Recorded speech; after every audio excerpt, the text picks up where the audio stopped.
Late start tonight. But we're here. Yes, your mass is now being affected. Prepare to float.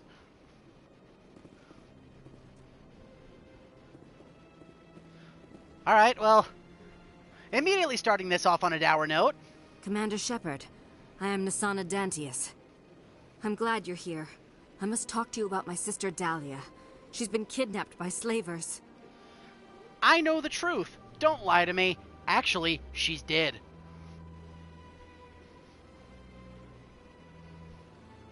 Yeah. I knew doing step A before B was going to make C very weird. Oh, that's so funny. I know the truth. Dahlia's dead, Nassana, and I know she was blackmailing you. And I was all set to try to manipulate you into hunting her down for me. But I guess that won't be necessary now, will it? You wanted your sister dead? If people found out my sister was a criminal, I'd be considered a security risk. They'd revoke my clearance, or place me on administrative leave until she was apprehended. I shall transfer a little something into your account as a token of my appreciation. I'm sure you'll find the amount satisfactory. Don't bother. Fair enough. It better be. I've got a better deal. And the other option is credits won't cut it, but that's our renegade option.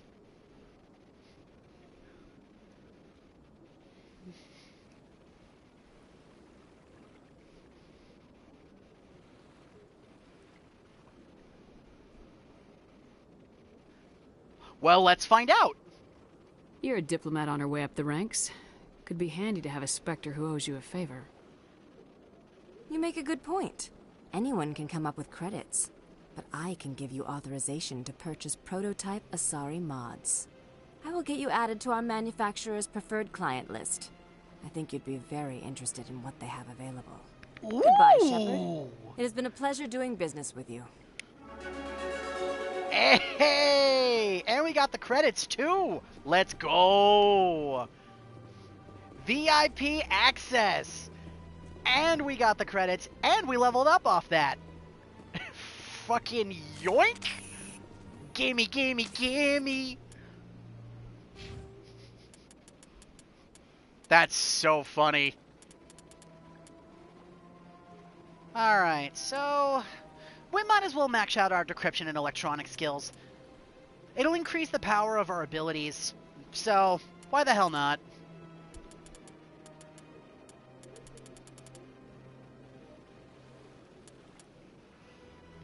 Now, for Liara, well, she only got a single experience point. That's weird.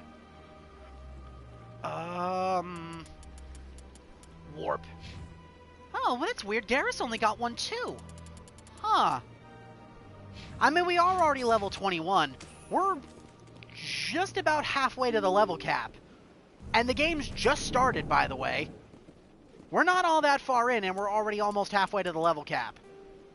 Because the level cap, I think, with what the settings we have, is 60.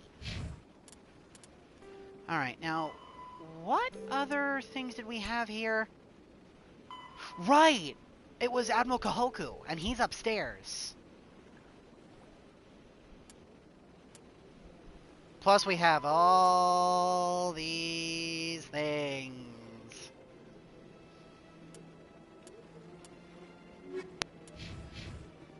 Yeah, and guess what? This session's gonna be all side quests! So we're gonna go and explore more planets and get more side quests and more stuff to do. We're not gonna do main plot for a hot minute here. I hope you all like side quests, because I put some quests on the side because we're gonna side while we quest.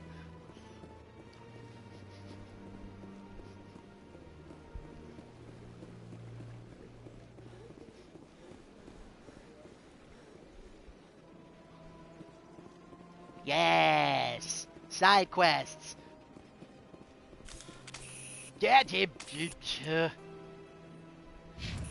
You know what's really screwing me up and why I keep drawing my gun? Because I've been playing Neo on my own. And the hotkey to open the map is the touchpad. So I keep hitting it thinking like, map button. Wait, no. That's not how this game In works. entertainment news, Francis Kitt has announced plans to direct Hamlet with El-Cor cast members. The production will open dramatic theater to the El-Cor with a... We've already heard this one. What else is on?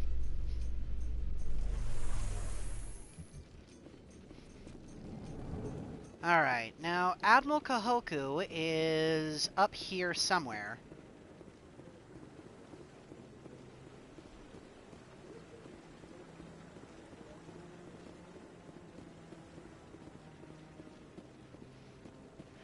Oh, I agree. I think that would be really interesting. Oh. Hello. Who are you? I really appreciate what you're doing for me. Please let me know as soon as you find any... Oh, yeah, he was the guy that was looking for his brother out there. That's right. There's Admiral Kahoku. Let's see if you're more grateful than the last Rear Admiral. One of the Councilor's assistants. No, not at all. All you did was miss the turn-in for the one quest that we did for the Asari Slaver. Oh, she was like, oh yeah, no, I was kind of hoping you guys were going to do that. I don't have to coerce you since you already did it. I'm glad you guys did that, because if they realized my sister was, like, trafficking slaves, they would have put me on administrative leave or something because I was a security risk. Then we finagled our gift of gab a little bit, so not only did we get a credit reward, we're actually a preferred partner list with them, so we've got access to some unique stock that we wouldn't get otherwise. So, pretty happy with that. We're just about to turn in the quest here for Admiral Kahoku. Commander Shepard, isn't it? My name is Admiral Kahoku. Is there something I can do for you? I found your men. You sent a recon team out into the Artemis Tau cluster? Yes, that's right. They went missing a few days ago.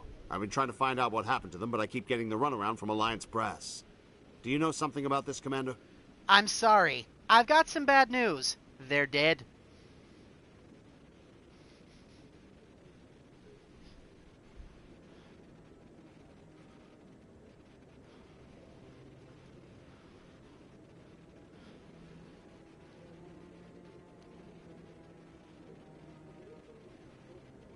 I'm not sure how to tell you this, Admiral.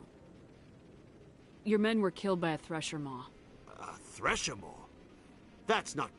My men wouldn't just stumble into a Thresher nest. Not the entire unit. It wasn't their fault. It was a trap. They were set up.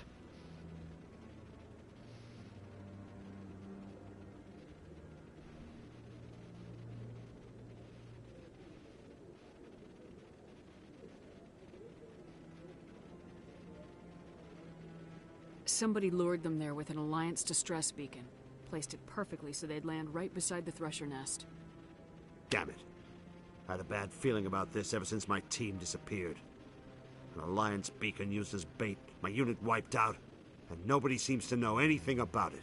Commander, I appreciate what you did. Now I need to do my part. The families of those Marines deserve to know why they died. Can I help? Good luck. Not my problem. Hey, I got an achievement for that. I should have probably mentioned this, but there are specific achievements for using every single character in the game as a party member at least 5 times.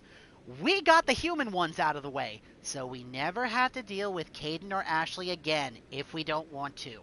But we might have to. I don't know. I think there are certain missions where there are forced party members, but that's par for the course with this kind of thing. How can we help? Anything you need from me? Not right now, Shepard, but I'll let you know as soon as I find something out. Bye, Kahoku.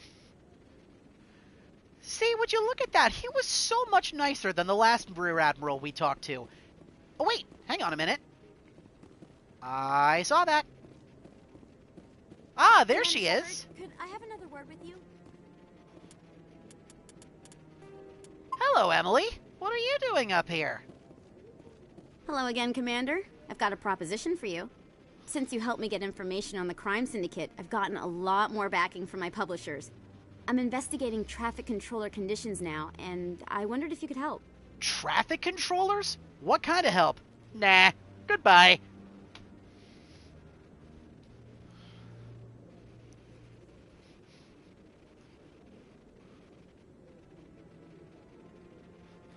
Nah, Emily's cool. I like her.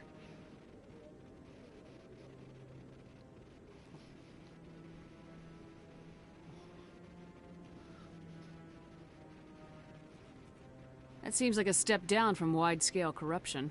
Actually, in a way, it's more important. This isn't about people getting rich. This is about safety. I've heard rumors that the space traffic controllers are overworked to a dangerous degree. I can't get into the control room, but you could. If you planted a bug inside, I could crack the story. Huh. Alright. Let's ask some questions here. Results of the story. If you crack this story, what's likely to happen? Ideally, there will be calls to improve working conditions by hiring more controllers and upgrading systems. The council won't pay for improvements voluntarily. This story will provide that pressure. Importance of the story? Everyone knows space traffic controllers are overworked. How is this news? There's a difference between overworked and dangerous. Traffic at the Citadel has increased by 300% in the last century, but traffic controller resources haven't kept up. We already have several last-minute wave-offs per week. Do we have to wait for a full-blown disaster? Function of the bug? What will this bug allow you to pick up? Just audio and video. I'm not trying to tap into the traffic control system if that's what you're worried about. I just need to hear and see them in order to correlate their activity with traffic efficiency. And the dangers involved in this? This bug you want me to plant, could it interfere with traffic signals? Absolutely not. I made certain that the frequencies it uses won't interfere with anything. Okay. So she essentially wants us to play detective. If we can get into the air traffic tower, then we can plant the bug and then she gets her story. What do you think, guys? We helped her crack the case once and she's been pretty good to us. Want to go for it again? Besides, we're Spectres. Not like we're going to get in trouble. Alright. I can't promise anything, but I'll see what I can do. Give me the bug. Excellent. Just place it on a terminal with a good view of the area. Thanks again for your help. In the long run, this story is going to save lives. Okay. So what does this entail exactly? Emily Wong has approached you again and asked you to help with her investigation by planting a bug at Citadel traffic control station. Go to Citadel security and plant a bug in the traffic control center near the back of CSEC. Oh. We're putting this in the back of CSEC?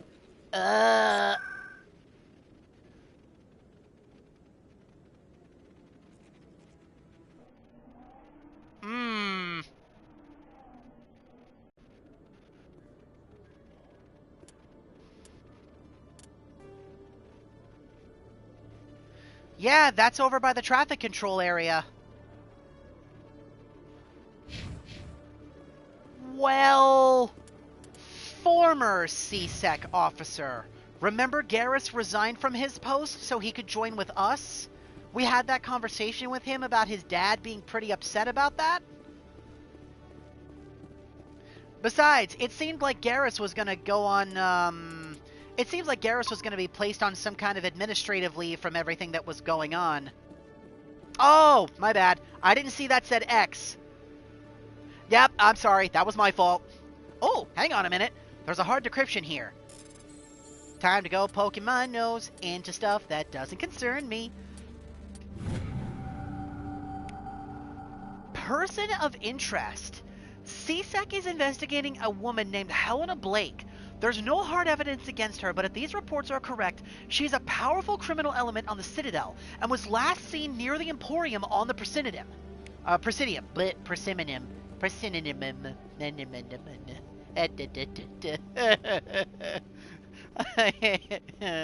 I hate my mushmouth.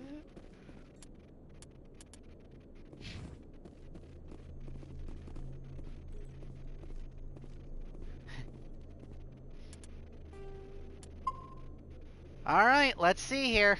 Inconspicuous. Oh, that was easy.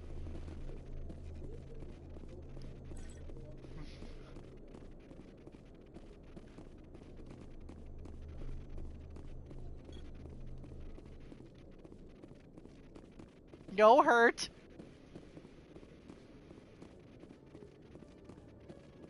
Yeah, that's it. Oh. I thought that was Garrus for a second there. But I was like, wait a minute, we don't have Garrus in blue armor anymore.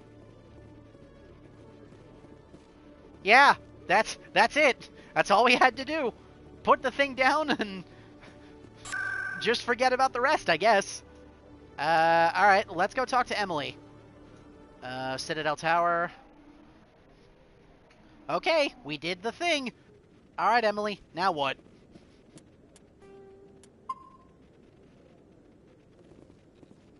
I'm already getting readings. This is gonna make a great story. Thank you so much for your help. Here, this is everything I've got from my publisher's budget. Hey, Fendi.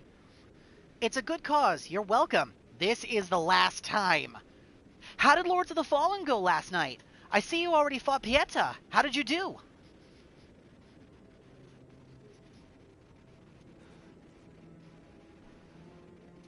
It was no problem. Good luck with your story. It deserves to be heard. I appreciate your support. I hope this will save some lives in the long run. Thanks again for your help. I'm going to show this to my publisher. Sure thing, Emily. See you later.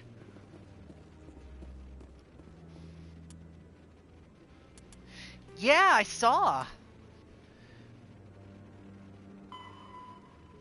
CSEC report mentioned Helena was last seen near the Emporium in the financial district. Okay, so that's downstairs. Near the Emporium.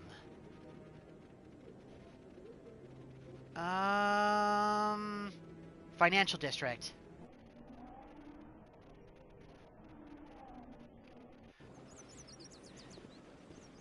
I'm telling you, this is not what Jake would want. Who are you to tell me what my husband would want? I'm the only person making sense right now. You're endangering your baby. This baby is the only thing I have left of Jake. Uh-oh. That's not great. What is happening here? I feel like we shouldn't be poking our nose into this, but I'm nosy. I don't care what you think, Michael. It's my decision. I know you're hurting, Rebecca, but don't let your grief hurt your baby too. Is there a problem? What's going on? Leave her alone. Hi, baby. Yeah, drama is happening. Glad to hear everything's been going well so far, Fendi. How are you liking Lords of the Fallen? Can I help with anything? Perhaps you can talk some sense into her. I don't need anyone to talk sense into me, Michael. I'm not undergoing the treatments. My sister-in-law here is pregnant, and she's refused to let the baby undergo gene therapy in utero. Wait. Hang on a minute, huh? I'm confused.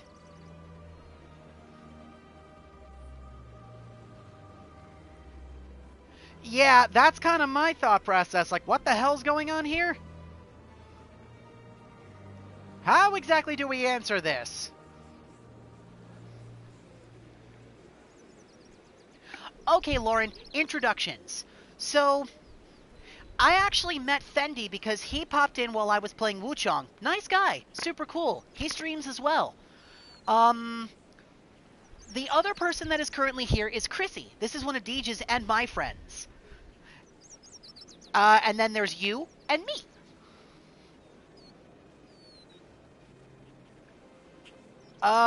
So what exactly do we say here? That's your story. Why? Never mind.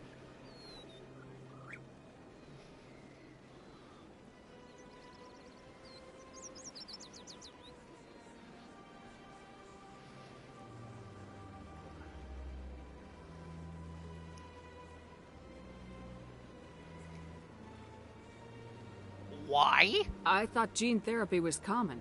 My husband Jacob died from a rare heart condition several months ago. There's a chance that the baby could develop the same heart condition, but routine gene therapy can eliminate it. A very small chance, Michael. And extranet reports say the therapy could harm the child. It's less dangerous than the genetic enhancements that every soldier in the Alliance receives. Oh, boy. Okay, so that's why these two are arguing. Huh. Okay, hold on a minute. Let's ask some questions here. What are the chances of the disease? What are the chances that your child will develop the heart condition? According to the doctors, there's a 1 in 50 chance. And if my baby develops the condition, medical treatments are available. Which are nowhere near as effective as simply getting the gene therapy. And the dangers of therapy? What are the chances that gene therapy could hurt the baby? 1 in 300 at most. But extranet articles say there could still be long-term complications we don't know about. Don't you understand? If my baby is that 1 in 300, I will always wonder if I killed my baby for nothing. Oh boy.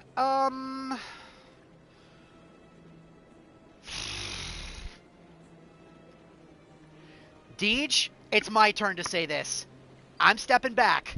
This choice is all you, dude. 'Cause I have no idea what to pick here.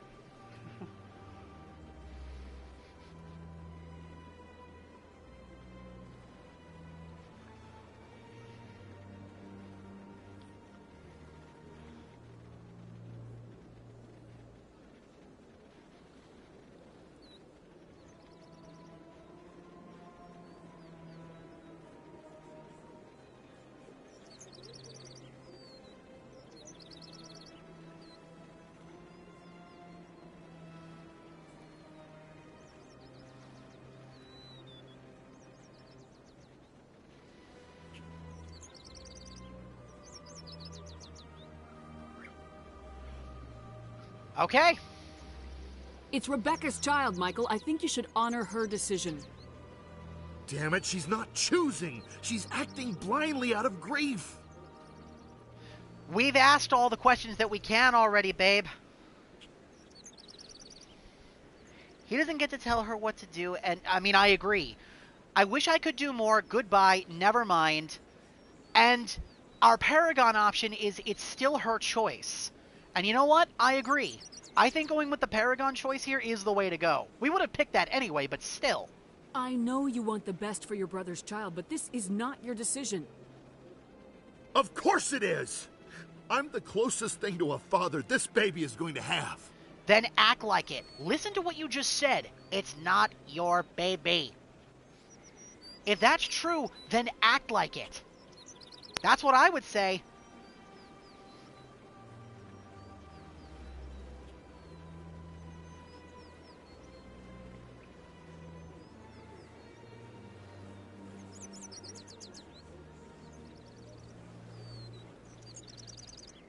Oh, we have two very different answers here.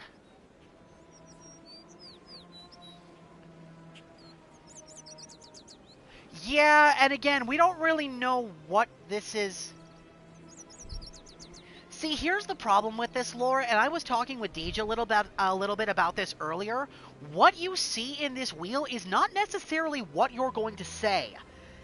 This is a common problem with some BioWare games, but with Mass Effect, at least this one, it's particularly egregious. Because there's some times we've said something, and what's come out of our mouths has not been the same thing. You're right, he might. But I think we're getting to the point where we're going to defuse the situation here. I think we'll just go with the chop option. That's usually the good guy choice anyway. Then act like it. Then support the baby's mother. Stand with her when she makes the tough decisions. This baby is the only thing my brother... It's all I have left of him. I need to know that the baby's safe.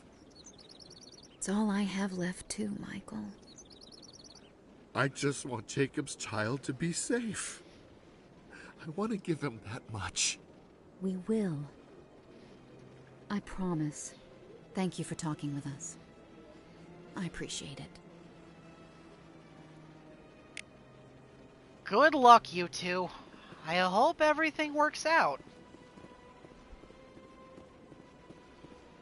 Phew! Okay, that is not in any way, shape, or form what I was expecting. Holy shit. That was heavy.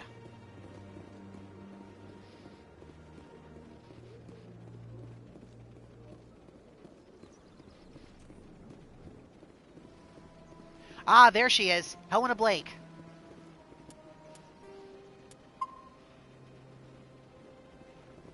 Alright, let's see where this goes. Spectre? Oh, I don't like where this is going. Hello, Spectre. I have a business proposition for you.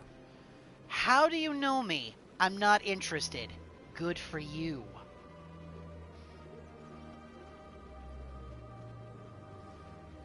Yeah, it's kind of crazy, isn't it, Chrissy? Like, I was actually just talking with Deej a little bit last night after we wrapped session.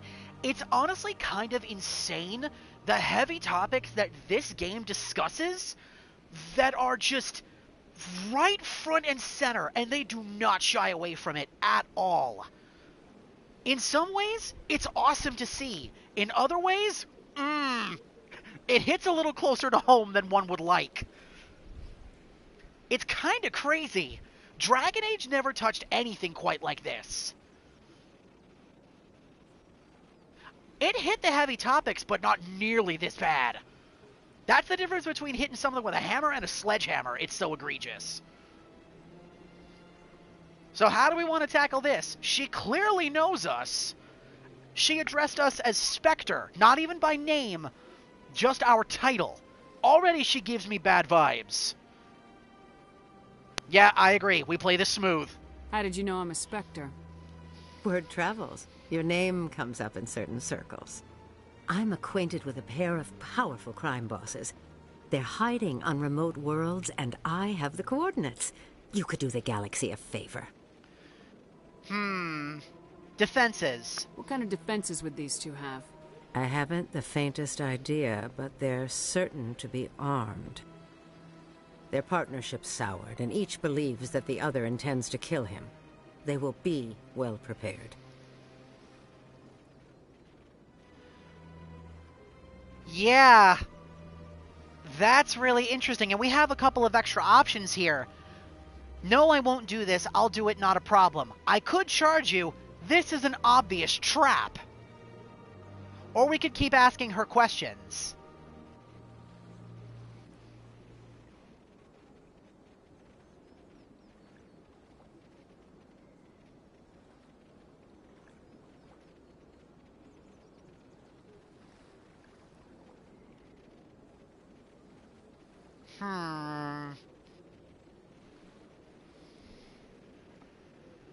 Okay. Let's ask her about her interests next. And what do you get out of this? We share interests in certain cooperative ventures. But their business practices have forced me to terminate our relationship. Once they are dead, I will manage our organization in a more tasteful manner. Ah, she is involved with them. She's a crime boss too. So it's essentially us taking out the competition for her. C-Sex Intel was right. They weren't able to pin her to a crime, but their hunch was 100% correct.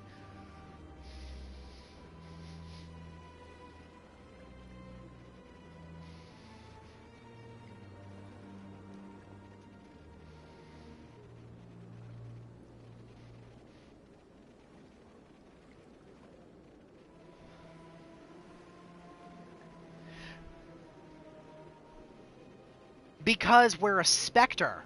We're above the law. We only answer to the Council. And that's precisely it. If anyone could get in and out and get this done, it's us. Plus, she's probably banking on the fact that because we're human, we're not going to sell her up the river. That's my guess. Well, let's ask one more question. Known crimes. What crimes did these men commit? They're red sand dealers who make victims of their customers. Those who can no longer pay are sold to Batarians as slaves. They're loathsome, hurting innocent people. They must be ended.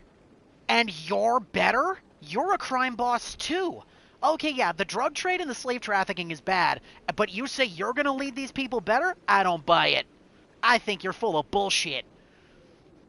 That's every question we can ask her, though. Aside from the other two options, charge you an obvious setup, or we can agree to the proposition here and hunt down the crime lords. How do you want to do this, dude?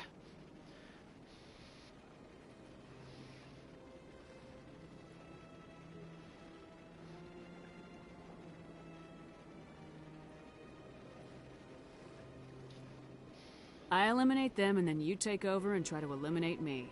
How stupid do I look? While I appreciate your estimation of my bravado, I have no intention of attempting to murder you. You are the first human Spectre, and you are doing important work for humanity. I have no interest in red sand or slavery. Anyone who does deserves to die. Our needs are aligned. Huh. I don't think she's lying. She came up real front and center, and she was completely transparent with us. If that was a lie, then the whole thing's bullshit.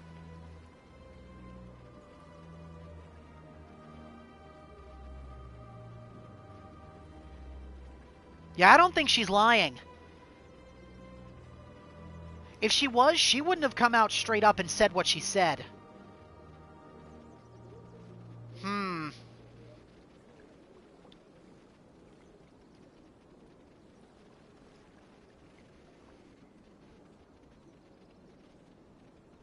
What do you think?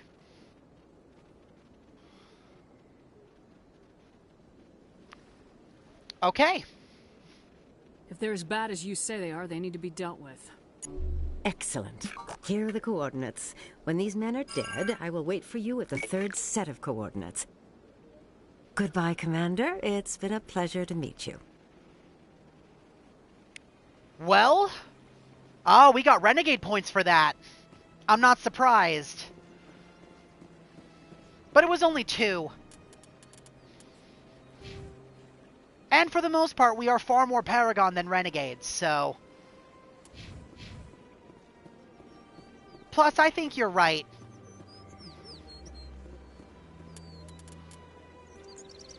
Hostile takeover. Helena Blake, a high-ranking member of a criminal cartel, has asked you to eliminate 2 of her unpleasant compatriots. Their bases are located in the Han and Dis systems. After eliminating them, meet Miss Blake in the Fortuna system for your reward.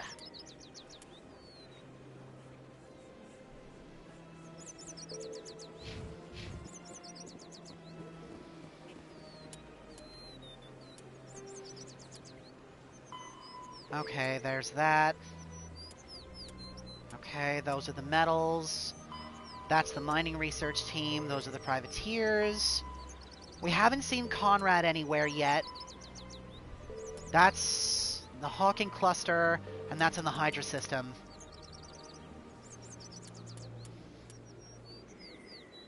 That's over in Hades Gamma. Okay. Okay. I think for the most part, we've currently done everything that we can in Citadel space, unless we want to comb over this thing, like, one more time while we're here.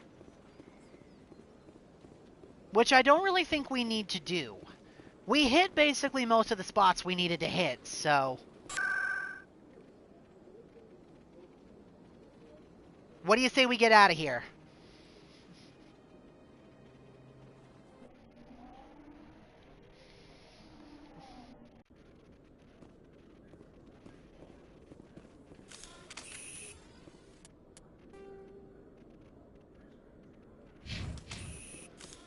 Celebrations are being planned for the anniversary of the end of the Rachni Wars. Many Council worlds, particularly Asari and Solaris... Don't care, we've heard this one already.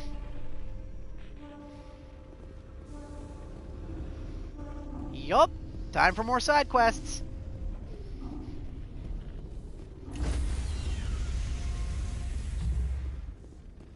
Okay. Stand by, shore party. Decontamination in progress. Logged. The commanding officer is aboard. Exo Presley stands relieved.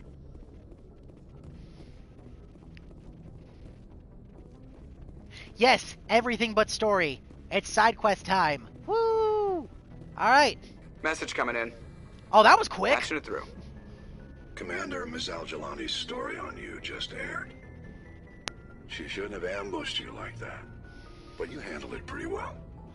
Ah. That's the news reporter. I guess we're getting some information on that from somebody. I did the best I could. She didn't listen, though, unlike her.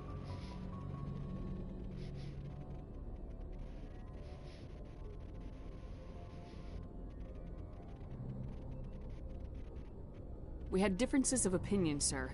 I hope she at least believed my sincerity. You handled yourself pretty well, Commander. She came across like a raving idiot.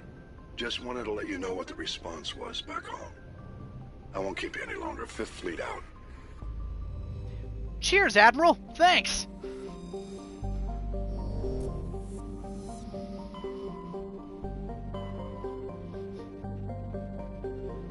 Okay. So we've already explored all of Artemis Tau. So, where do we go next? Hades Gamma, Gemini Sigma, Argus Rho, Kelper Verge, Hawking Eta, Armstrong Nebula, or the Voyager Cluster. We could also do Asteroid X-57. That's not a major story quest, but I don't know why that one's highlighted.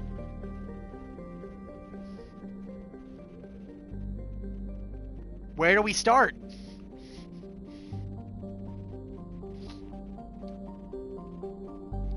You want me to just pick one at random then? We'll just kind of do them systematically one by one? Alright, Asteroid 57, to the Exodus Cluster!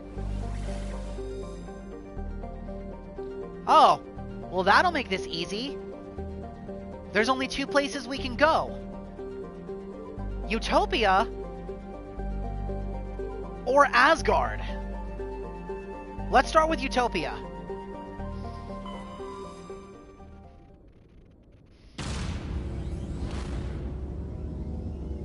Oh, I guess this cutscene I can't skip. Because it counts as a loading screen, I suppose. Which means we're going to have to see this every time we dock and undock from the Normandy.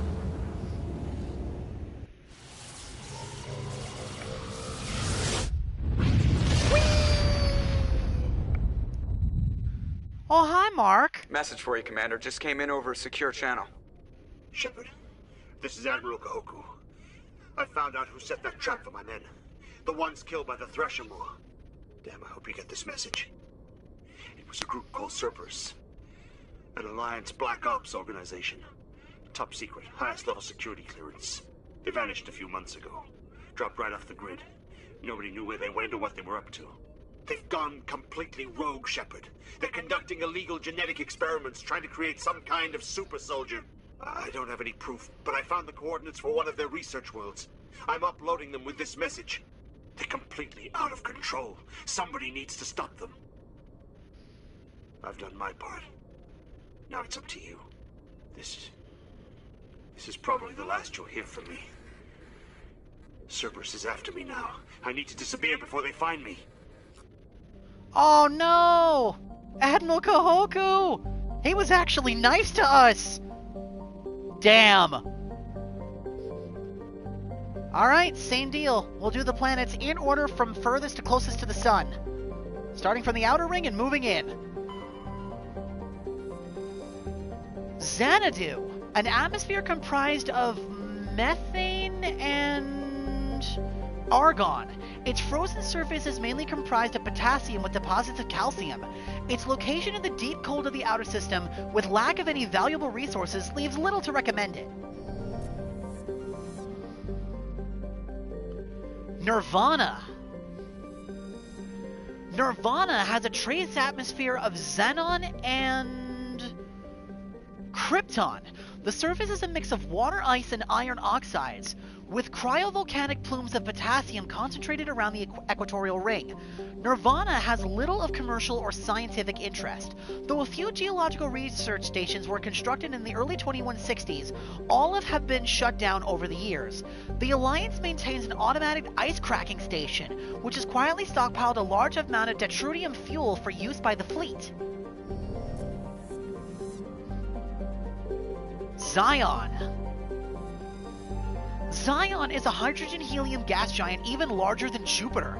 Despite its deep gravity well and lethal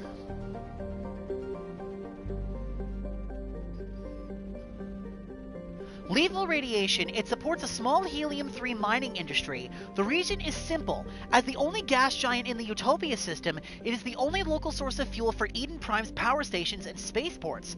Zion has 112 satellites, ranging from captured asteroids to the moon of Asphodel, which is large enough to retain a thick atmosphere.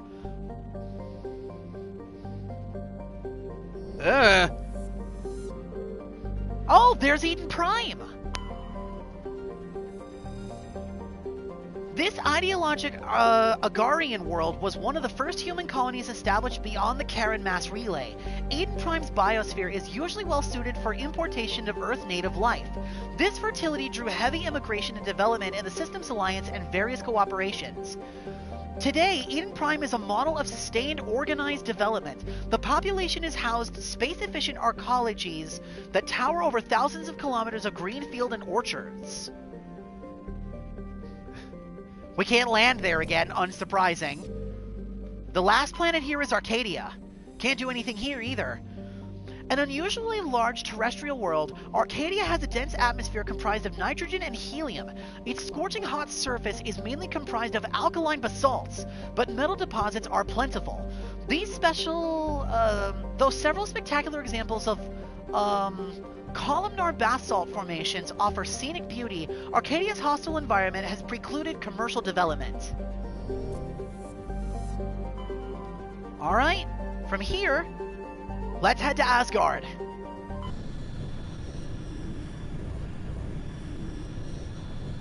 Commander, urgent message from Alliance Command coming in. I'll patch it through. Shepard, this is Admiral Hackett from Alliance Command. We've got a situation here, and you're the only one that can handle it. How can I help? What's wrong? I've heard that before. Oh, that's the voice we heard a little earlier. That was Admiral Hackett. Now, if I remember correctly, Admiral Hackett's a badass. This dude's really damn cool. So for him to get a hold of us, he's a good man.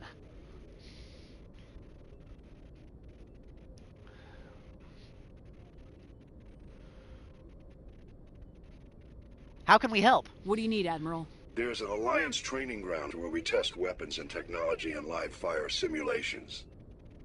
One of the VIs we use to simulate enemy tactics in the drills is no longer responding to our override commands. It's gone rogue. It's gone rogue? Are you telling me this computer is thinking on its own? We're not stupid, Shepard. This is a virtual intelligence, not a true AI. It's not self-aware, and it can't access any external systems. We didn't do anything illegal here. Virtual intelligence support is critical to our military success. VIs process thousands of status reports and react in nanoseconds. No human can do that. We need you to fight your way through the training ground of the VI core and manually disable it. Is that the only option? I'm on it. Okay, so then what happened? This screams sabotage. Want to think the Geth might have something to do with this? But then the Admiral would have said something. Nah, this screams foul play. I call bullshit. There's something wrong here. Don't worry, Admiral. I'll take that thing out. I know Spectres answer the Council, but you're still human. You're still part of the Alliance military, and right now we need you. The VI controls all the facility's weapons, drones, and automated defenses. You're the only one that can pull this off, Shepard. Good luck. I think so. I guess we're gonna see.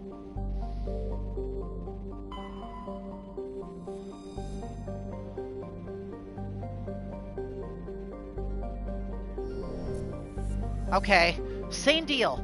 We'll go from outer to inner.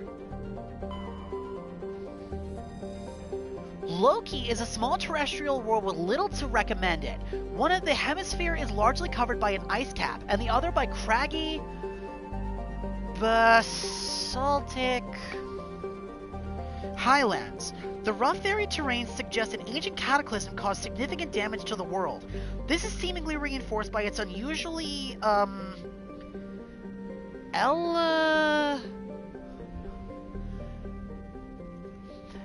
elliptical orbit, which reaches 6.5 AU at a perigee and 7.1 AU at an apogee. Penetrating scans of Loki's ice cap reveal a network of crisscrossing subterranean tunnels. Because some of the tunnels were surprisingly regular in shape and size, early expeditions looked for evidence of excavation. It was concluded they formed by natural process. Loki's thin atmosphere is comprised primarily of krypton and xenon. When it approaches perigee, frozen sulfur troxidus and dioxidus can evaporate into clouds in the hemisphere facing Asgard.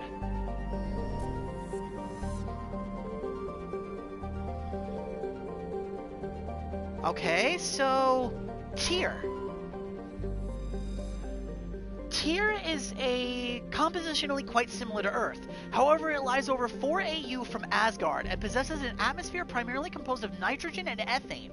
With a potential target for terraforming, the presence of the shirt sleeves, habitual Terra Nova in the same system, regulated Tyr to a support role. Nearly 1,000 corporations, human and alien, have constructed extensive tele-operated mining, refining, and manufacturing facilities across the face of Tyr. Combined with the platinum lodes of Terra Nova, the resources they produce are driving development of the local hydrogen fuel cell industries, and Asgard now supplies nearly 4% of the galactic market. Next is Bor. Bor is a huge hydrogen-helium gas giant with over 90 moons. Its striking coloration is caused by the light of iodized hydrogen filtering through an upper cloud deck of sodium. The source of this iodization has not yet been confirmed, but Bor's mass, equal to 6 Jupiters, and high temperature suggest it may be a small brown dwarf star, a large gas giant that gained nearly enough mass to ignite into a star. Though Bor's deep gravity will make mining operations difficult, it is the only gas giant in the system. The hydrogen needed to be for the local fuel cell industry, combined with ever-present needs of helium-3 fusion torch fuel, make it economical to mine. Terra Nova. Terra Nova is one of the Class 1 colonization prospects discovered in the first wave of Alliance surveys in 2150. It was the second human extrasolar colony, and the first beyond the Karen mass relay. It is currently the highest population of any Alliance colony. Though banded by a harsh equatorial desert, areas closer to the poles are temperate. The pace of development was modest until extensive development of platinum was discovered in 2170. This rare metal, required to clean burn hydrogen fuel cells that power private vehicles, attached a platinum rush of immigrants and investment from throughout Alliance space. In the past 12 years, Terra Nova has seen 30% rise in population, and growth does not appear to be slowing down. Colony founded in 2152. Currently it's a population of 4.4 million, and the capital is called Scott. Here we go. Asteroid X-57. Asteroid X-57 is a metallic asteroid, originally located at the tailing log range point of the gas giant Bor. With the increased development on Terra Nova, a new orbital port facility was necessary.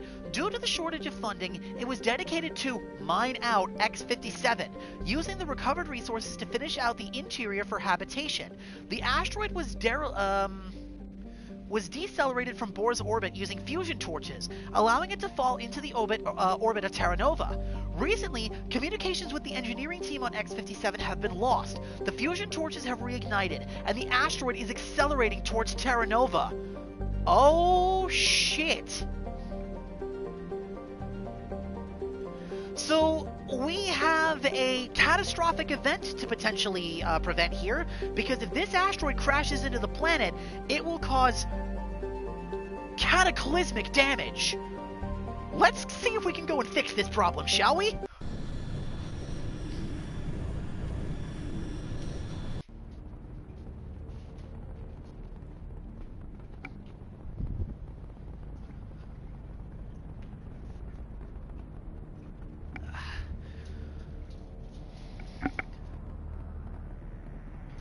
I had to stand up and fix a couple of things real quick. Okay, so who are we taking in with us? Turn the torches off and hope we stop everything in time. Okay, we're taking Rex, and who else? Maybe Tali?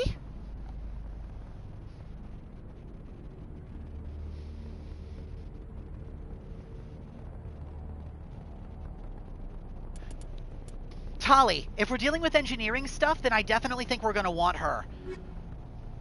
Yeah, that seems like a good idea. Since it's the engineers that went dark, if something's up with the tech, she'll know how to fix it.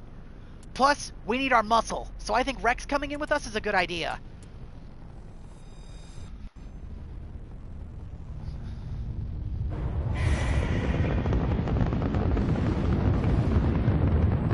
Status. Sensors reveal 3 fusion torches propelling asteroid X-57. At its current rate of acceleration, the asteroid will collide with Terra Nova in approximately 4 hours. Analysis. Torches must be disabled to cease the acceleration. Hello. I heard your transmission. Can you hear me? Haven't found me yet, but I can't talk long. Shut down the fusion torches. I'm going to die. God, I hope you're hearing this.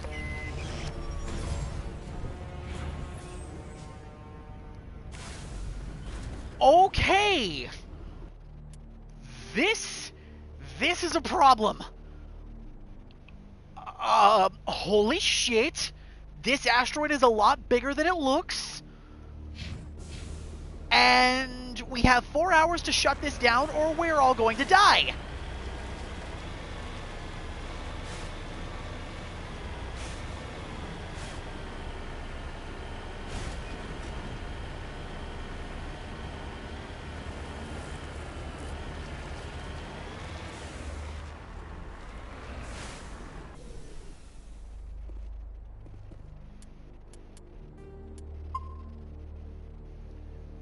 Yeah, I know.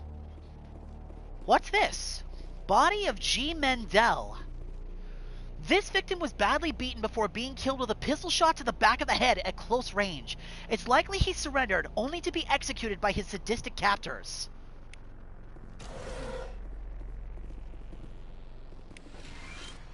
Yes?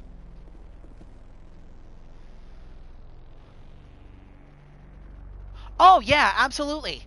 Survey Station 3, final entry, logged by engineer G. Mendel. The central transmission tower is on the fritz again. No one ever listens to my warnings about single points of failure. I'm surprised our service comms work half as well as they do. When Soldius shows up to relieve me, I'm gonna see if I can get the old girl back up and running. Hold on a minute.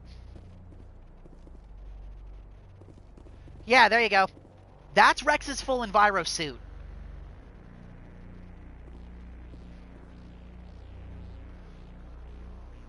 I'll get you a close-up. We gotta level up anyway. There you go. Look at this absolute meat cake of a man. Right?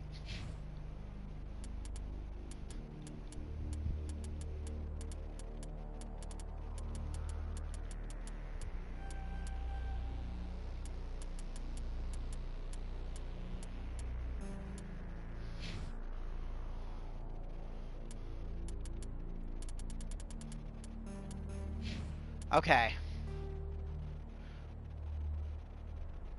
Alright, so what have we got here? So we've got 4 new quests that we can look at here. X-57, 2 missing engineers. There are 3 engineers missing on the surface of X-57. Himis Mendel and Montoya, if they're alive, they need to be rescued. If they're not, someone should be told where they are. You found the one body of Mendel, but Hims and Montoya are still missing. We found one of them. X-57, bring down the sky. After landing on this small asteroid, small my ass! You were contacted by a human. 3 fusion torches are being used to direct the asteroid into the path of a nearby planet. She's urged you to find the torches and shut them down. Find the 3 fusion torches and disable them. UNC Rogue VI. A Rogue VI has taken over an Alliance training ground located on Earth's moon.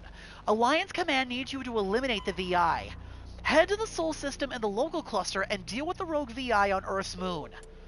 UNC Cerberus. Admiral Kahoku has given you the coordinates to a research facility run by the Cerberus Group. You need to investigate the planet Binthu to find out why Cerberus is unleashing alien monstrosities on the Attican Traverse. Investigate the Yangtze system. Go to the Yangtze system in the Voyager cluster and investigate the Cerberus activities in Binthu. Alright. Technical kit. Oh! That's an Omni tool. Yoink. Okay, at the moment it doesn't look like we're on a time limit, which is good. We actually will have the chance to explore. Where do we start?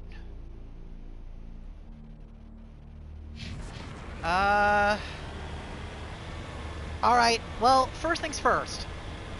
We're right over near one of these torches, so let's go and take a look at it.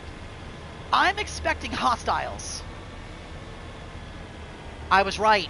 There's something big and scary up ahead over here. What the hell is this music? I've never done this quest. This must be something from the DLC. This is new. I have no clue what we're headed into here, you guys. And I'm a little nervous. We're headed in the right direction. I don't know who you are, but I'm... Damn it. Go.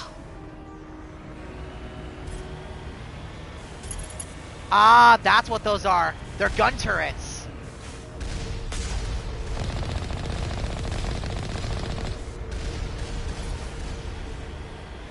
Yep, we sure are.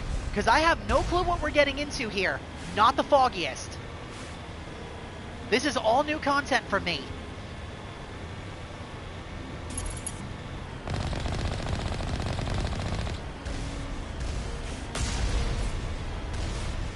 Man, those turrets are worth almost 400 EXP a pop.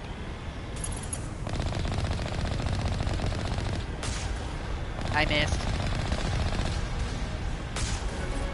Nice, we leveled up. Let's go.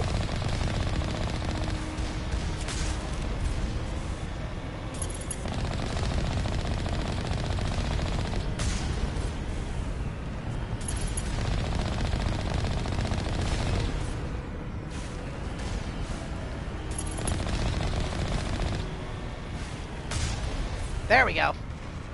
Sniping's a good job, mate.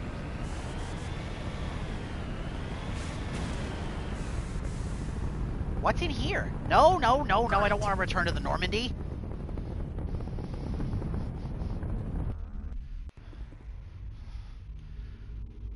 Okay, we're inside one of the buildings now.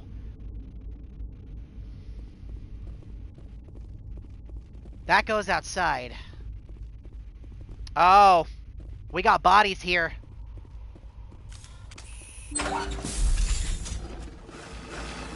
Cathhounds! Batarians. Batarians. Harak! Check! Check!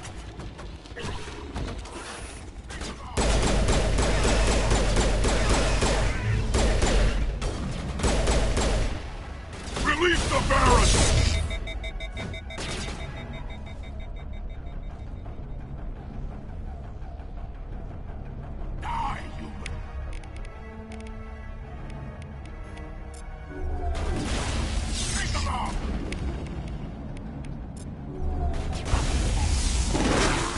Oh shit! I'm hurt.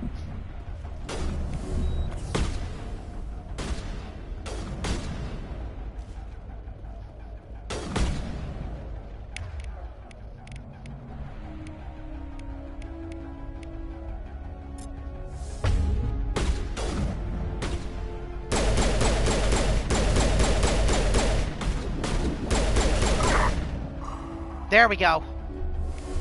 Yeah, Batarians are bad fucking news. They're one of the very few, like, purely hostile races we can come up against. These guys are bad. Bad, bad news. Get fizzled, asshole.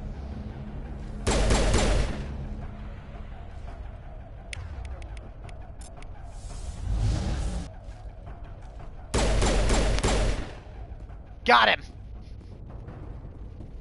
We're clear. Well, that explains what caused the asteroid crash. There's, a squadron of Batarians here.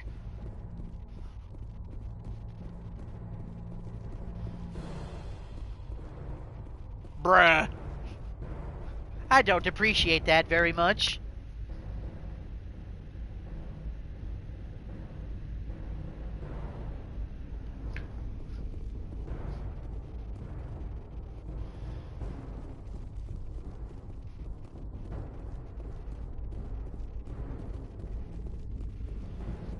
Now that we've seen them, probably.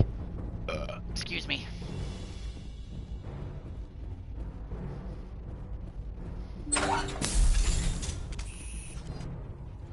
Oh, these are the commands for the torch. Got it. I'm reading that the torch is offline. Was that you? Can you hear me? Who is this? Yes.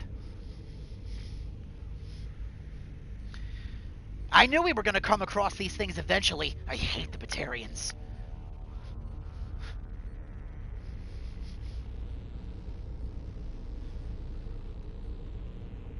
I hear you. What's going on? Who are you? My name's Kate Bowman. I'm an engineer. I was part of the team assigned to bring this asteroid to Terra Nova. We were attacked yesterday by Batarian extremists. I've been hiding since they arrived. I think they know the torch went out. What do they want? I should keep moving.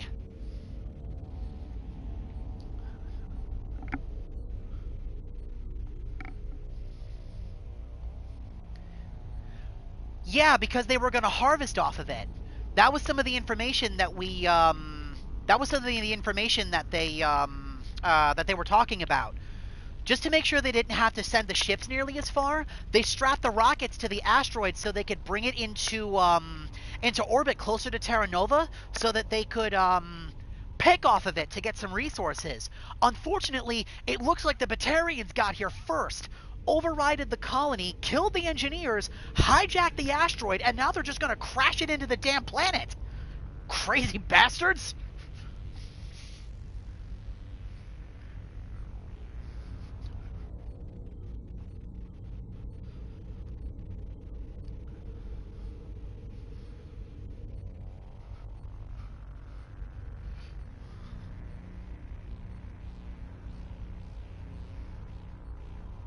I don't think Rex would appreciate if you touched his face. So what do we say here? What do they want? I should keep moving. Why are they doing this? I don't know. But if this asteroid isn't slowed, millions of people on Terra Nova are going to die. If I find out anything, I've gotta go. Good luck. Oh, shit. They might catch her, too.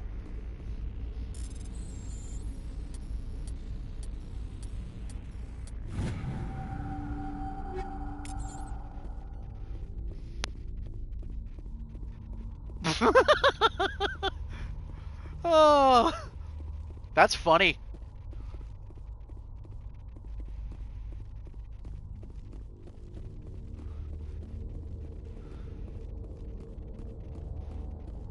Ooh, grenades. Gimme. Ooh.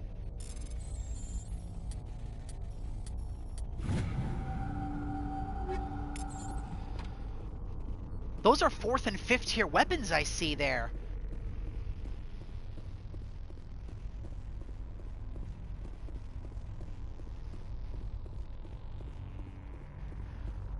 Yeah, it is kind of egregious, isn't it? Uh-oh. Oh, wait, you're human. Hello. Hey. Oi! Oh, God. I didn't mean to... Are you hurt?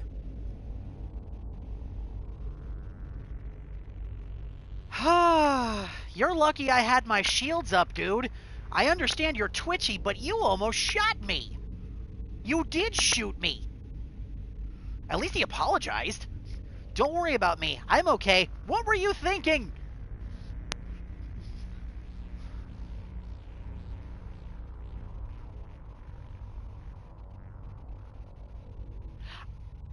He did shoot at us, but it was an accident. He panicked. My shields took the hit. No damage done. I'm with the Alliance. Commander Shepard. Simon Atwell. I'm the chief engineer on this rock. Listen, we don't have much time. The Batarians fired up the fusion torches. You've got to shut them down before we hit Terra Nova. There are 4 million people down there, Shepard. My family, they live in Aronis. My kids and grandkids. Nice communities, good schools. How bad is this going to be? I think I understand the situation.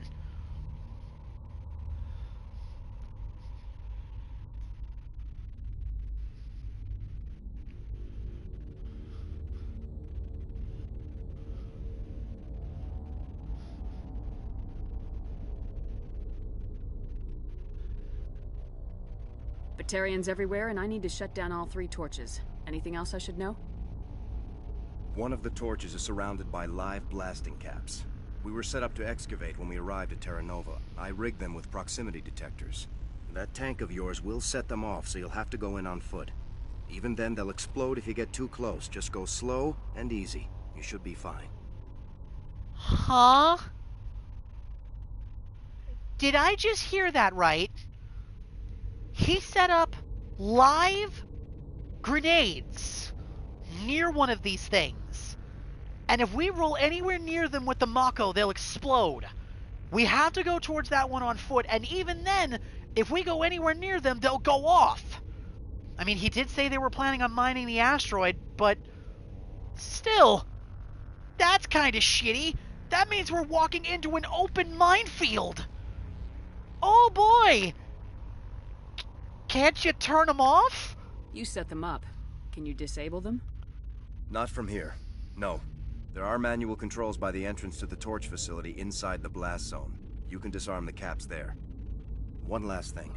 I had a crew working off-site when the attack hit. I'm worried about them. These Batarians are ruthless. I saw them smash the faceplates of guys working vacuum. And those Varen, I don't think they always wait for a corpse before feeding. Where would your crew be? Any idea where I can find them? They were running checks on our perimeter equipment. Easiest thing would be to tap into the transmission tower out on the surface. The equipment stations will show up on your sensors. I'll do what I can. At least one of them is already dead. They're not a priority. Yeah, the animations on his face specifically look a little weird. I'll look for them, but the torches have to be my priority. Yeah, you're right. Saving Terra Nova is more important than my team. There were a bunch of engineers over at the main facility, but they're probably all dead. That or being held hostage by the Batarians. One got away from them. That's all I need to know. Oh, so that must be the 3 engineers that we're looking for. That's this guy's crew. We found one of them already, but the Batarians got to him first. They're probably all dead. More than likely they took out the exterior crews before they went inside. A woman named Kate Bowman contacted me. The Batarians haven't found her yet. Katie's alive. She's one of my best engineers. She signed on with her brother, Aaron, I think his name is.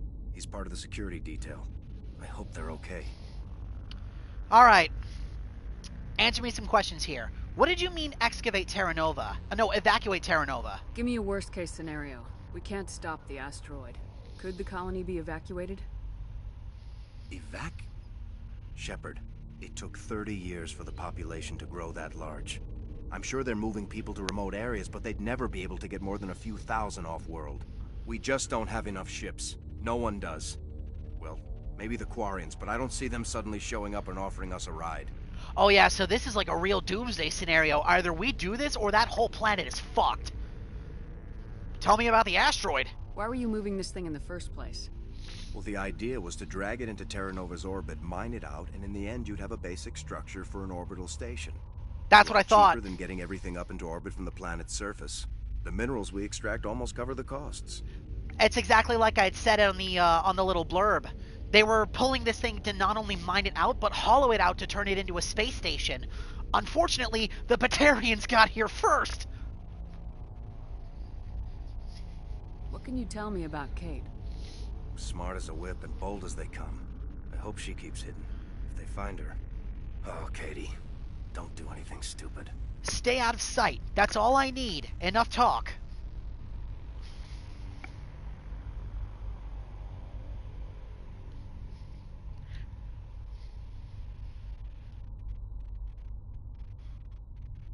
I like how Rex is just like... That's so funny. Like, just before we go, look at this background right here. Me up in the front, and Rex just in the distance, sitting there with a half-loaded model just out of frame and blurred, like he's photobombing the conversation. Oh my god.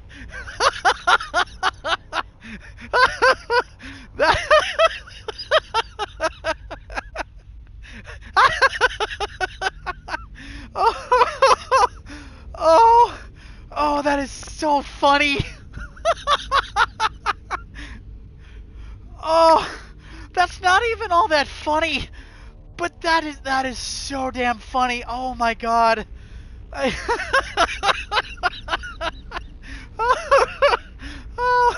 Oh, my face.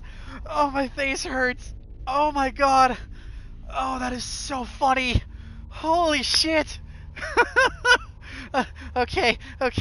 Just to try to stay out of sight. You better find a good place to hide. If the Batarians come back and find you... Yeah. I think I'll make myself scarce. Good luck, Shepard. Thanks, Simon.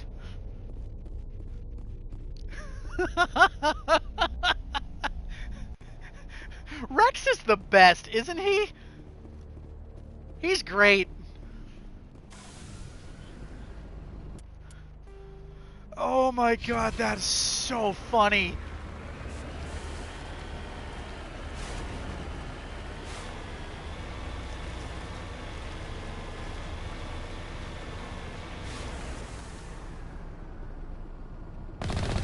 Huh, that was at one point a satellite. I was kind of wondering what was spinning over there. This cliff is too steep. I've got to be able to get up there somehow.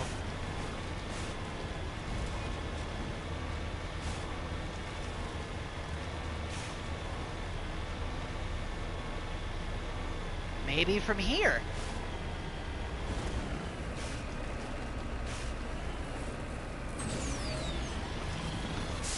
Yeah! Hell yeah!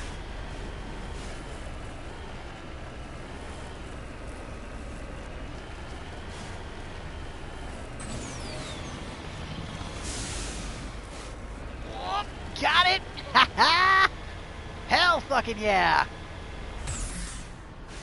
Woo! Oh no! Yeah!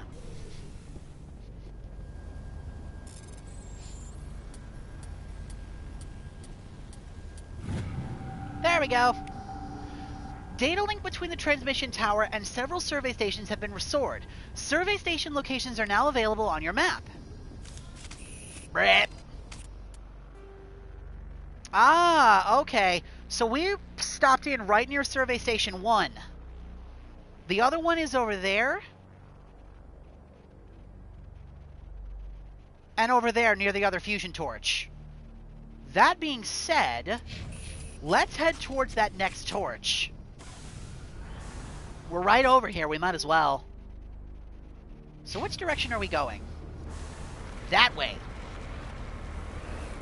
Oh, I think I see it. Yup. Those look like mines.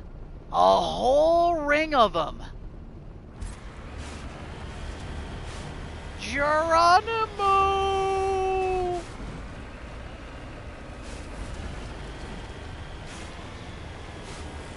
Whee! Nailed it. IR good driver. Yeah, I didn't forget. Thankfully, you can see them. Hear me? Getting all kinds of interference. Damn. Sorry. There's a lot of feedback. See if I can fix it. In the meantime, just keep doing...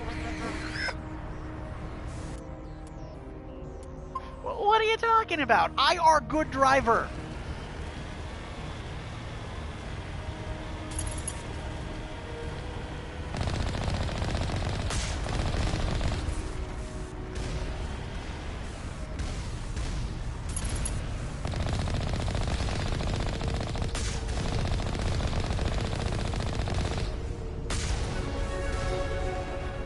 Nice. Welcome back. Warning. Ground-penetrating radar detects anti-vehicle demolitions nearby. Proceed on foot.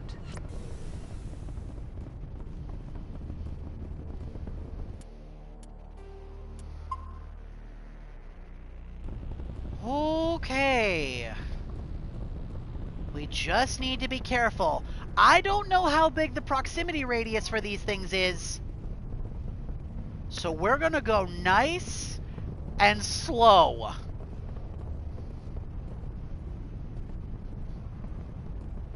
Nicer than to put a little proximity detonation thing nearby there. That's nice.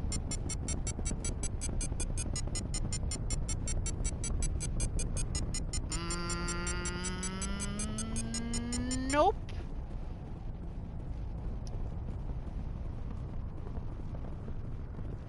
Okay.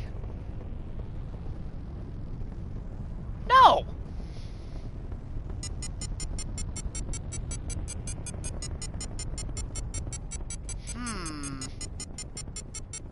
Interesting. How am I supposed to get through these things?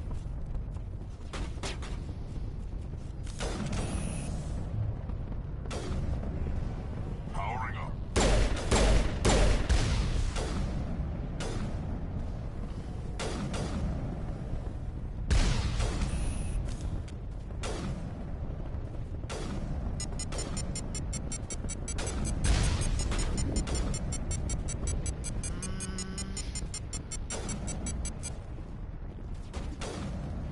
Nope. There's wide enough gaps in between them if you know where to walk. Problem is, I'm also getting shot at. Damn Batarians.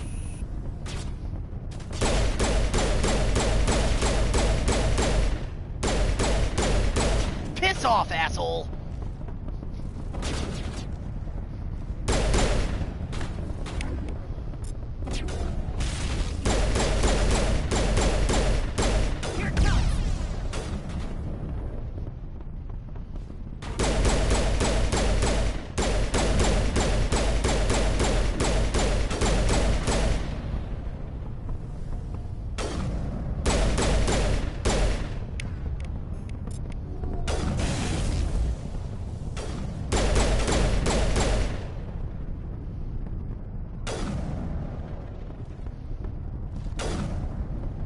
All patched up.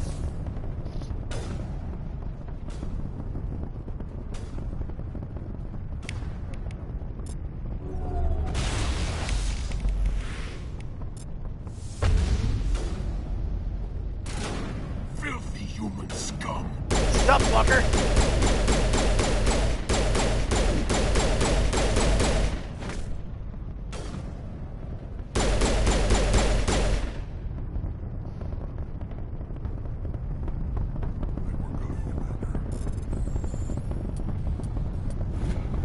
Got it. There we go.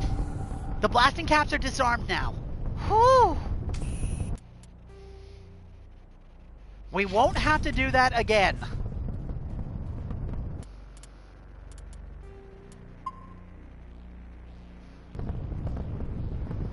All right.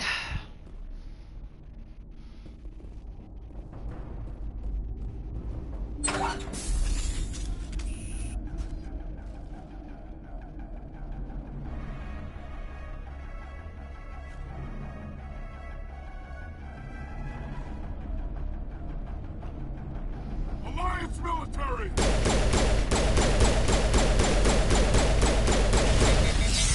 Shit. Shorted out my weapons.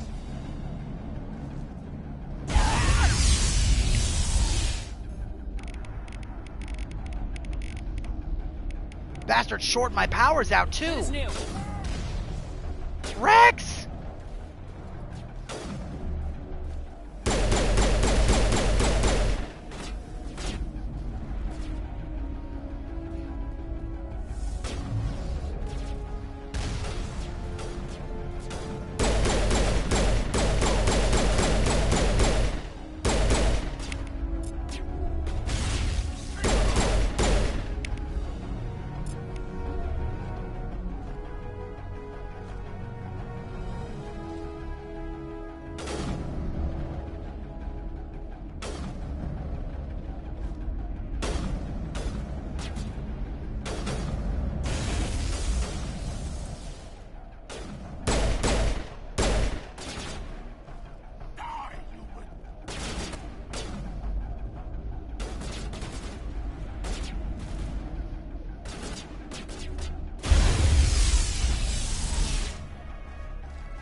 Sup, asshole?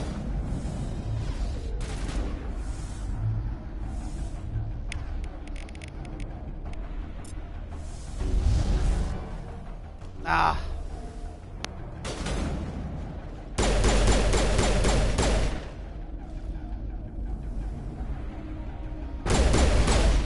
Oh! That one's on our side. Still, though.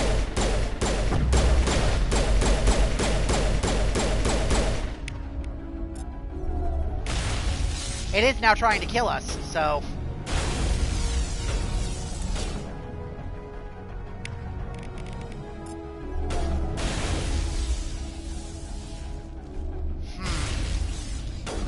We might have to go upstairs to deal with that one. I can't really shoot it from here with the way it's moving.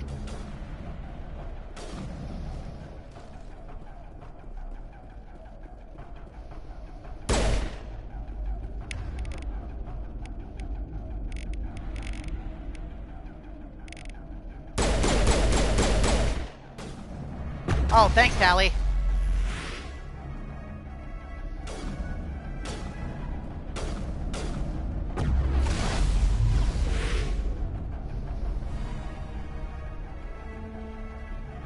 Still says there's an enemy over there.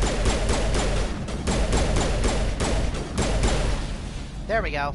And now... Oh, okay. It says hacked, but that one's still trying to kill us.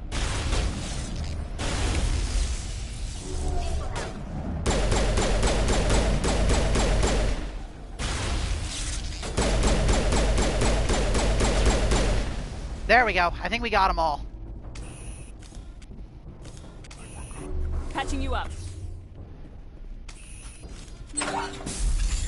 This is the most damage we've actually taken during a mission so far. This actually feels difficult. That's two. Are you there? You've got to hurry. You've really pissed them off. Their leader's setting charges everywhere. I think he's going to blow this whole facility. Get away from there! Don't shoot, please! No! Oh, shit.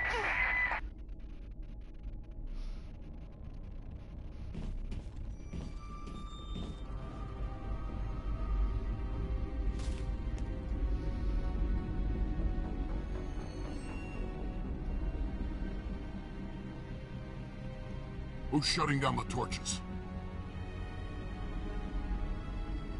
I won't ask you again.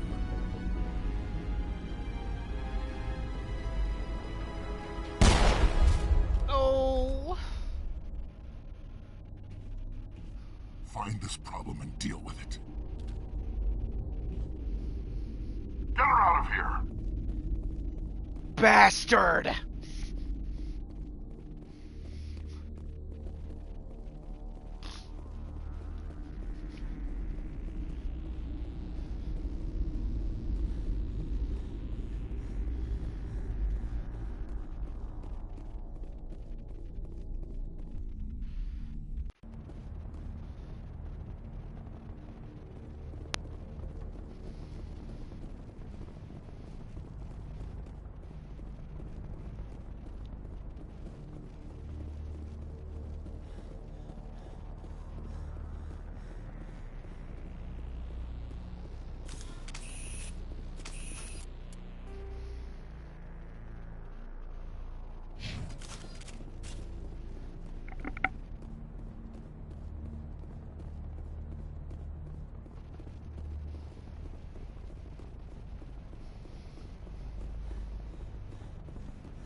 Oh, what's this?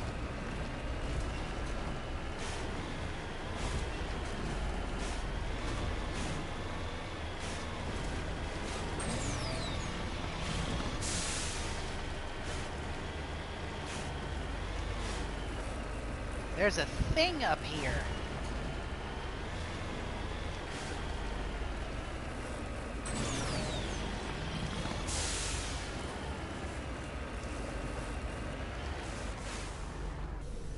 What's this?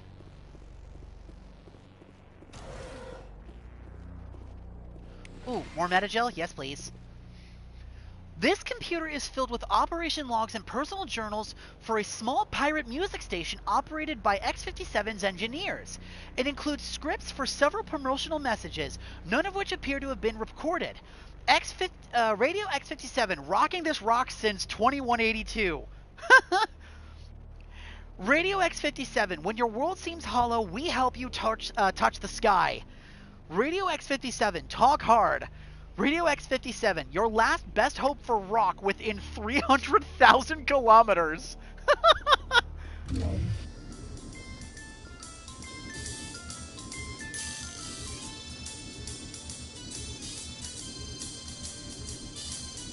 Anybody up for a little whiplash?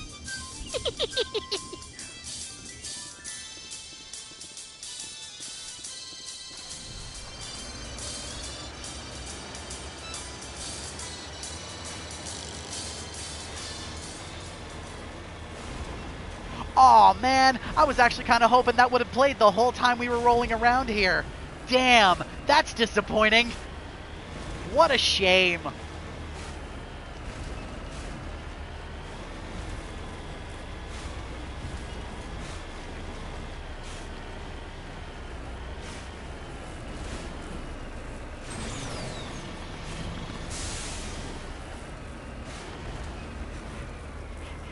Yeah, seriously, who doesn't love a little bit of bossa nova when we're driving through a whole stretch of nothing?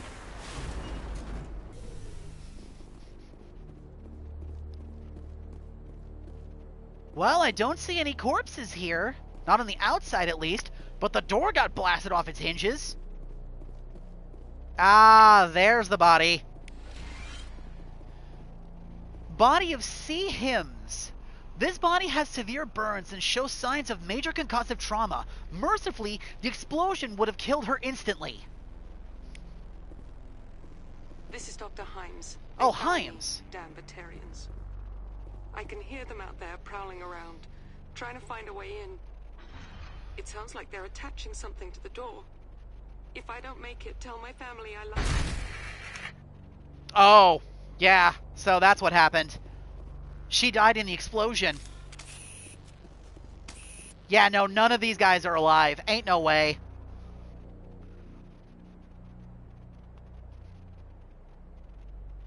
Alright, from here, we'll head to the last fusion torch. Then we'll hit the station, and then we'll hit the main facility.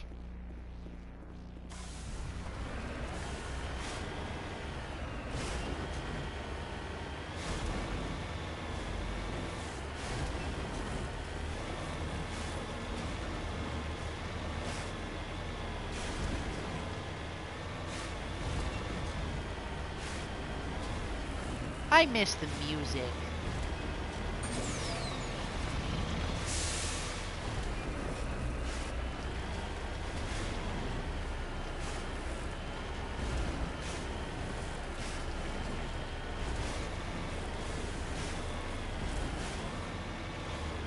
Wee.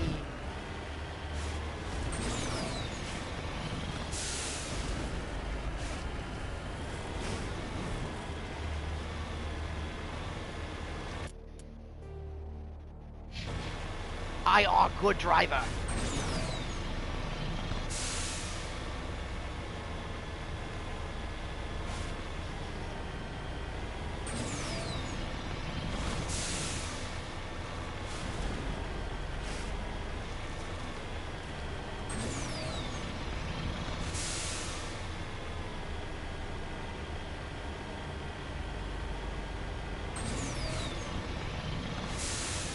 A limited boost button in this game makes me so sad.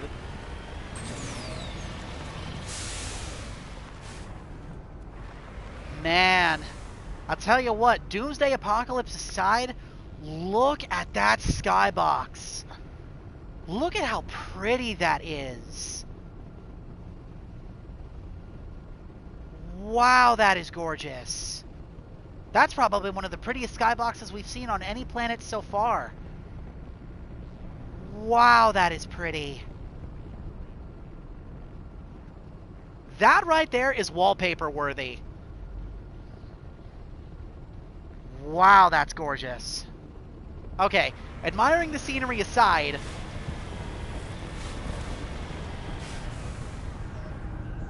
That's a lot of hostiles. Most of them turrets, it looks like. Time for a little bit of destruction.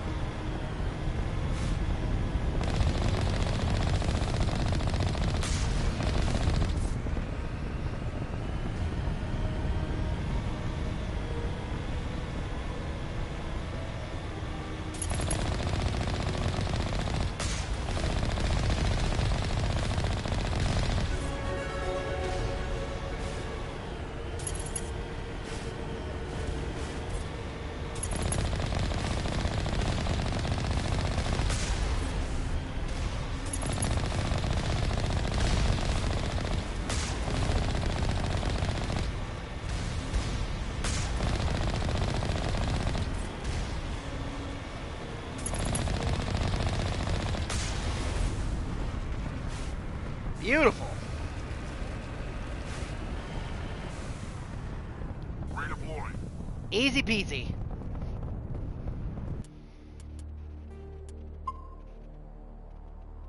Alright, let's head in. This is the final fusion torch.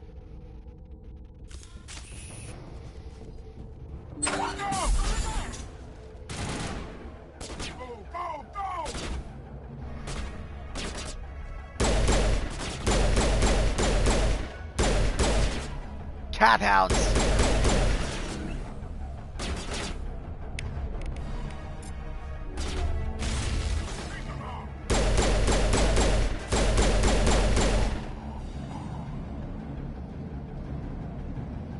All right.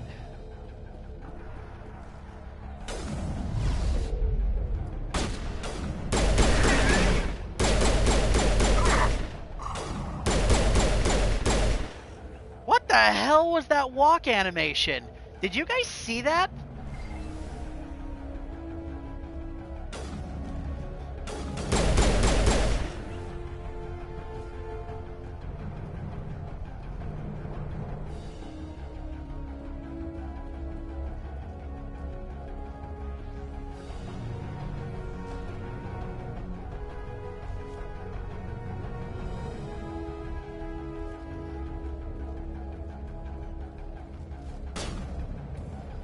Oh, there's one of them right over here, isn't there?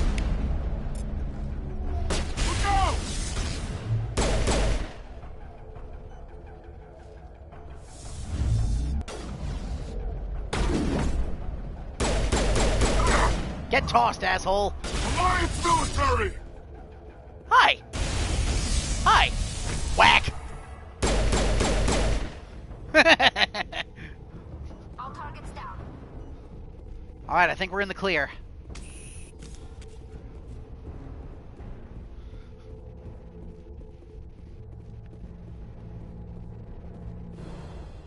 Ain't no way Shepard's, like, normal. You don't pistol whip somebody like that and send them skidding across the floor like a ragdoll.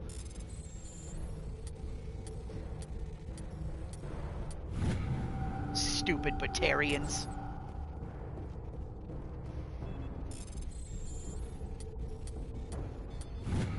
Alright, that's the last one. No dialogue this time either.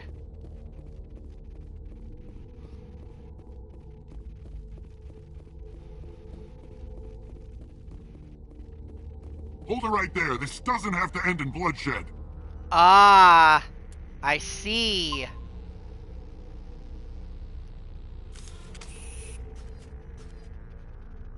That's the lieutenant. Flanked by 2 guards and 2 warhounds, it looks like. Okay, asshole. Let's hear what you have to say. Don't come any closer. We can do this the hard way, or we can end this peacefully.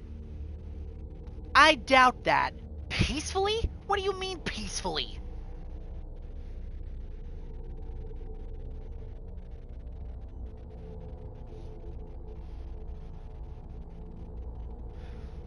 This is probably going to erupt into a gunfight, Deej. You're going to get your bloodshed.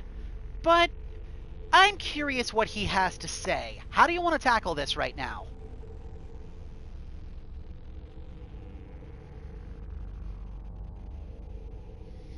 I've got nothing to say to a Batarian terrorist.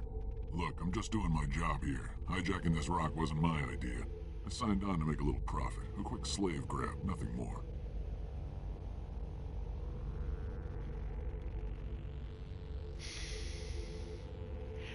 I don't think we're negotiating with this dude, are we?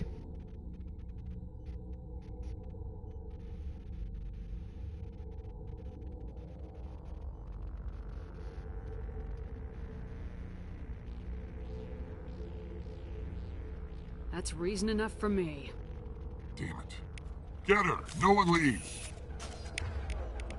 Enemy contact!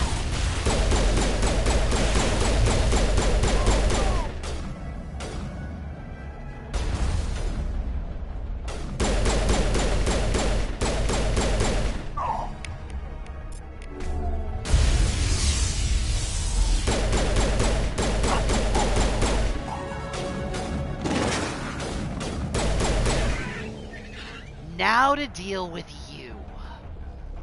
You're all alone now.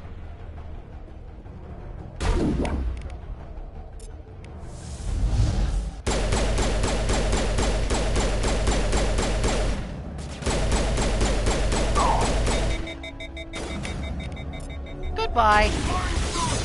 Wow, that didn't kill him? Now he's dead.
Keep sending them, I'll keep knocking them down.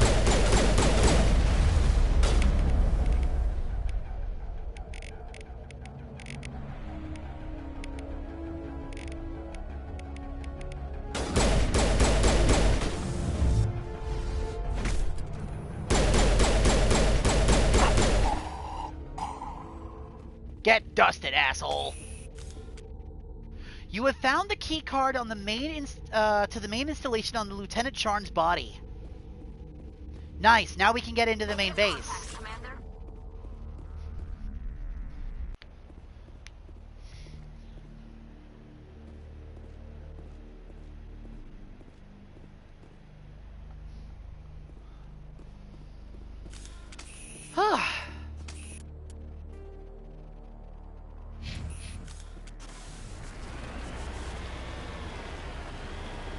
I like how his last words before we killed him was, "Damn it."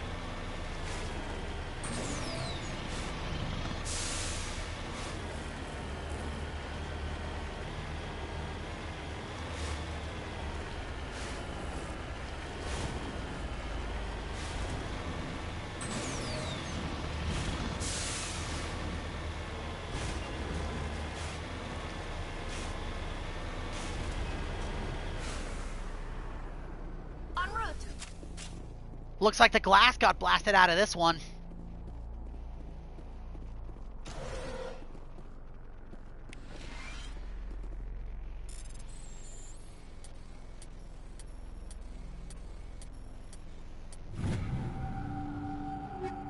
More stuff.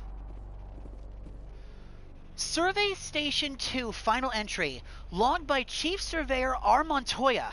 Communications are down and there are non-corporate dropships landing near the main facility. There were flashes of light over the horizon. I can't be certain, but I guess it's heavy arms fire. As per emergency protocol, I'm arming the defensive drones. I'm not waiting for my pickup. I'm going to investigate. Contact. Bring it on.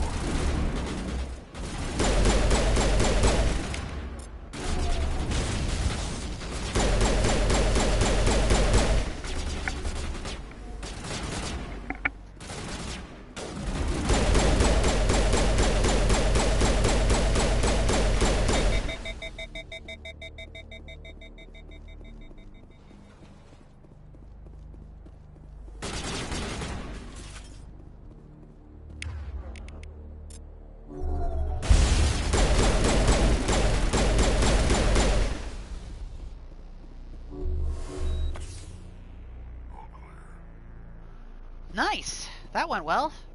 Now, I saw something about footprints. There. Faint footprints in the dust lead out to the east. The east? Oh man, I can just barely make those out. Wow.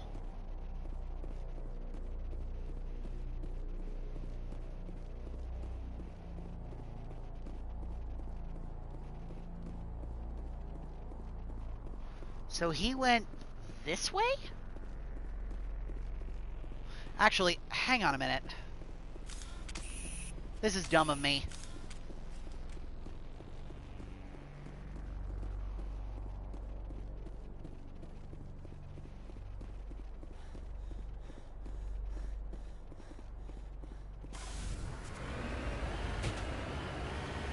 It'll be way faster if we take the Mako.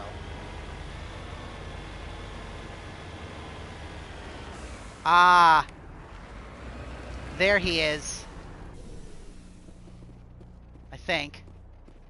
Body of R. Montoya. It looks like he died from a single shot through the helmet, likely a sniper. Whoever killed him didn't even bother to search his body. There's still equipment in his service pack. What a shame. But like we expected, not a single one of them made it out. The Batarians got all three of them. One got executed, one got shot through the head, and the other got blown up. What a shame.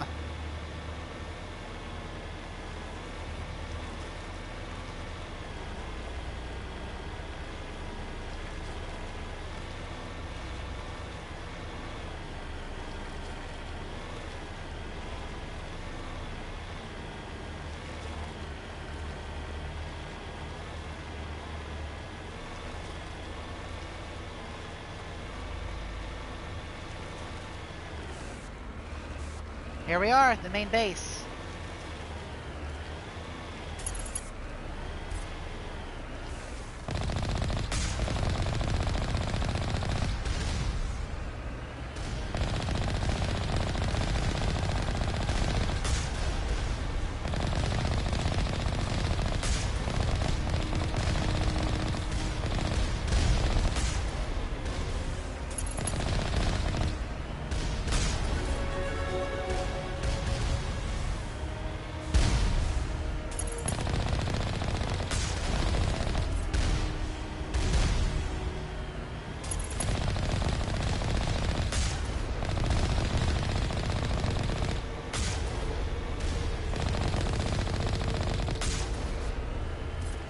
Pretty crack shot with this gun.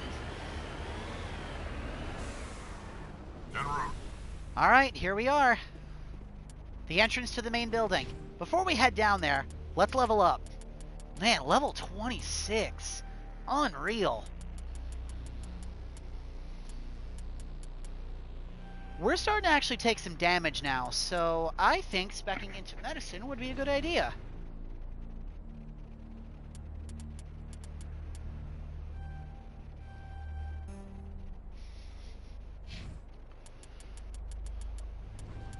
Cap Rex out with that, then put points into his immunity. Tally. We will put points into, let's see, into her electronic skill to give her dampening and overload.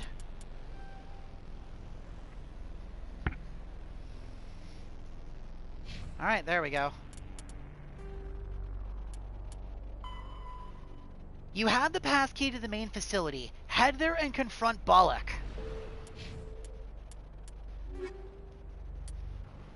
Tali.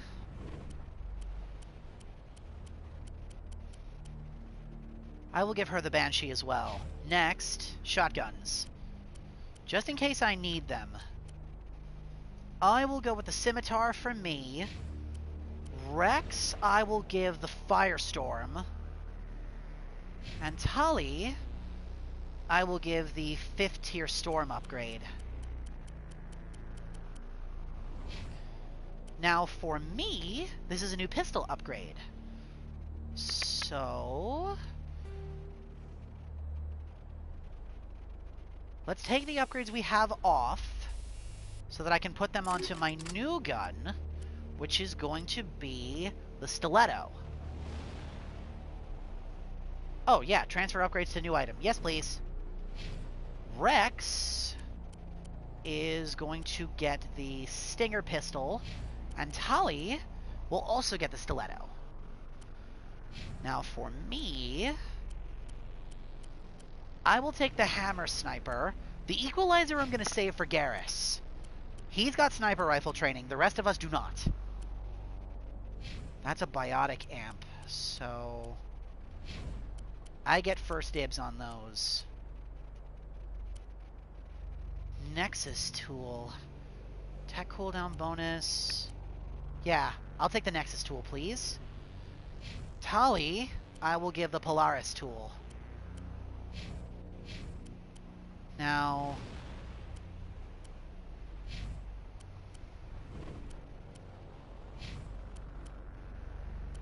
nope. The Onyx armor for Rex. That steel color looks really good on him. Though I miss the red, that armor is just better.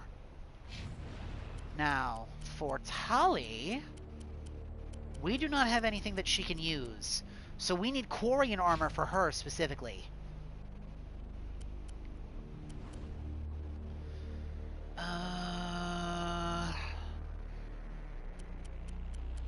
I like the biotic protection from the armor that we have, so my armor I think is fine. Now, let's check what mods we have access to.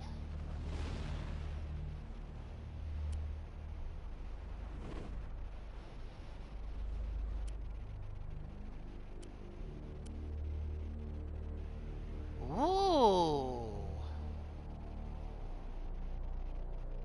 Ah, but it reduces our damage.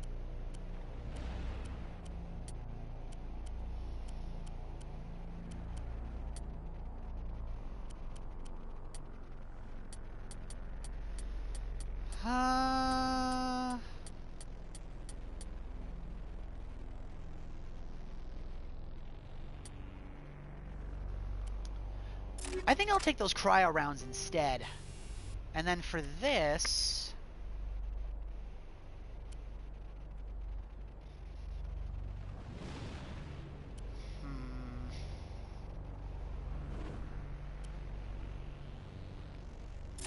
third tier sight improvement. Then for our grenades... yeah, we have the high explosive round. And then in our armor, we have first tier armor plating.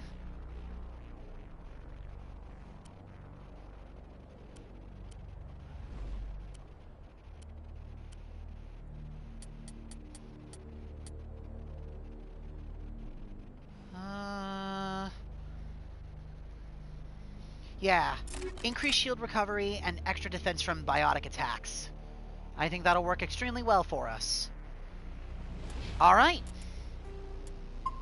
Our equipment's been updated. Looks like we're good to go. Give me just a second before we head in there. I'll be right back.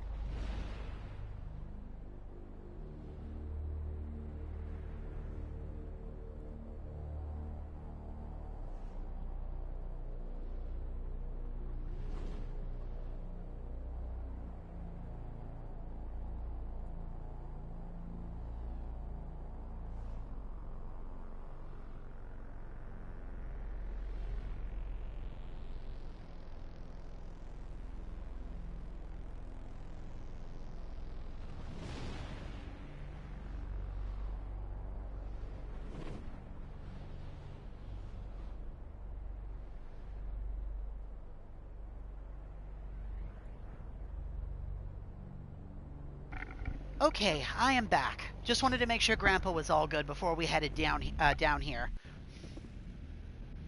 All right. Here we go. What fresh hell awaits? Thank you. Ooh, grenades. Yes, please. And more Metagel. Yes, please. Here they come.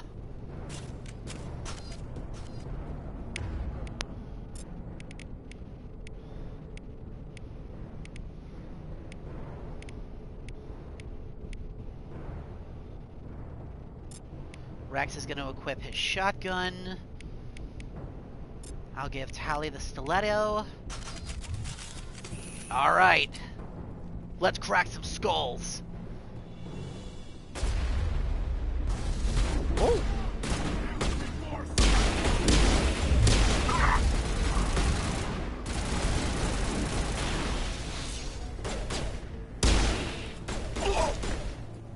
Whew, these new guns are putting in work. The kickback on this pistol is nuts.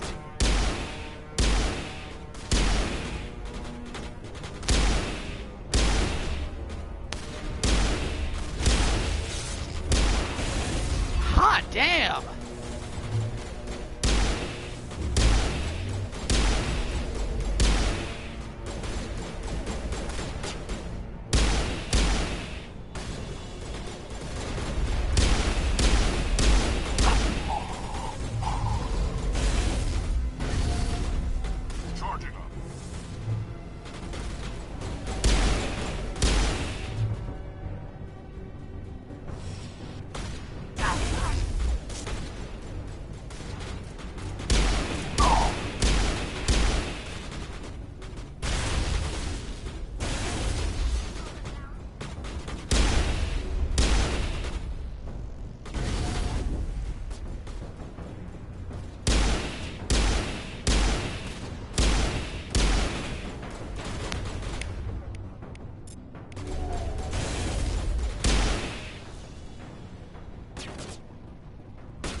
Kill them with the cryo rounds, they freeze and shatter.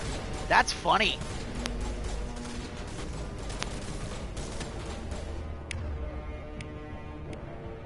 Overload. Sabotage.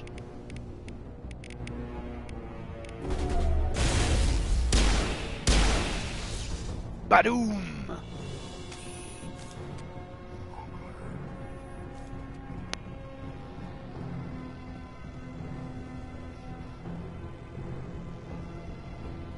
Oh yeah, that's the way we came in.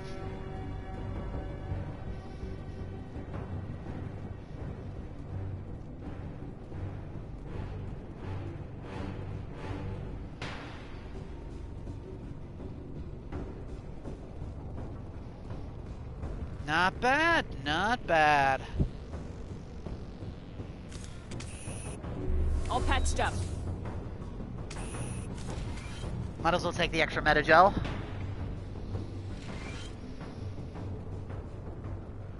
Huh, interesting.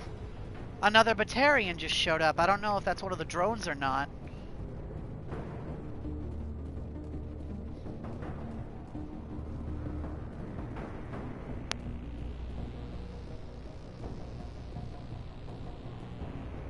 Oh, there's people trapped in here.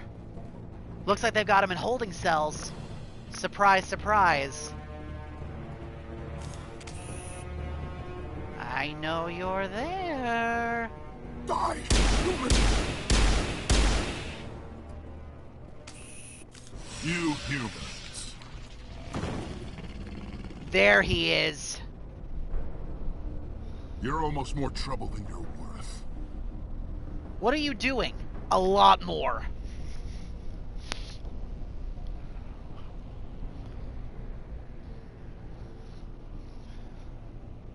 I'm just getting started. Predictable, but this is over. I'm leaving this asteroid. If you try to stop me, I'll detonate these charges, and your helper and her friends are all going to die. Huh.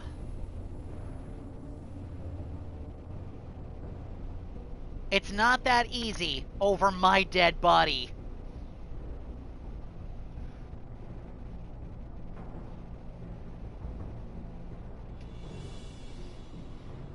You don't get to leave, Balak. Not after what you've done. What I've done? This is nothing compared to what's been done to the Batarians. We've been forced into exile, forced to survive on what we can scrounge up.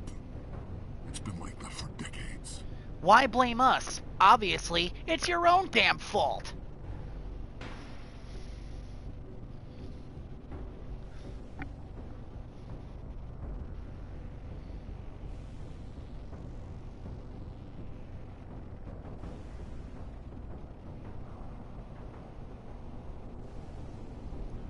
Don't make it sound like you're the innocent party here. You brought it upon yourselves. Really?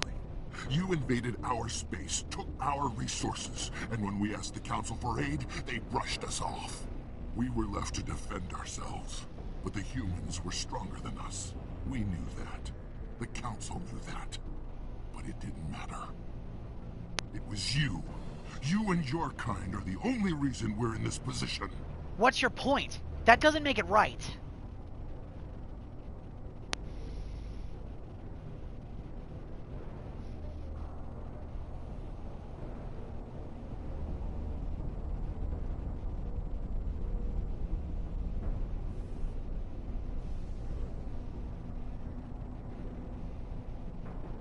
How does killing innocent people make up for that? We had no other options. Sometimes you need to get someone's attention before they'll listen. That's why we attacked you at Elysium. That's why I'm doing this. You forced our hand. Oh, I feel like we shouldn't have come here this early. Oops. I feel like this is pertaining to something that we didn't see. Oopsies. We might have skipped a step or two, but it's fine. Interesting viewpoint. That's not true. It's fine. It's fine. Pay no attention to the man behind the curtain. It's fine. You attacked us first. When we retaliated, you ran off to the Council hoping for help. When you didn't get it, you hid. You've got no one to blame but yourselves. Enough! You couldn't possibly understand. Actually, you just don't want to understand, and I'm done wasting my breath. Now, if you want your friends to live, I suggest you step aside. Whoa.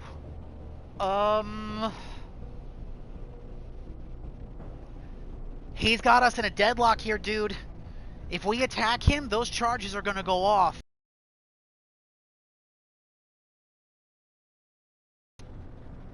What do we do?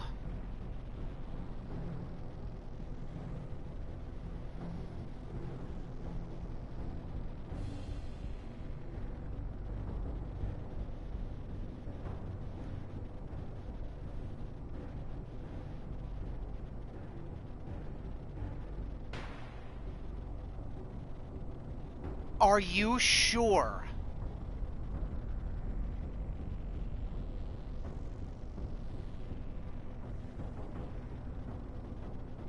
Well, you know what? We saved before this. If it turns out he's a lying piece of shit, we'll just reload, kill the Batarians again, and we'll dust this dude.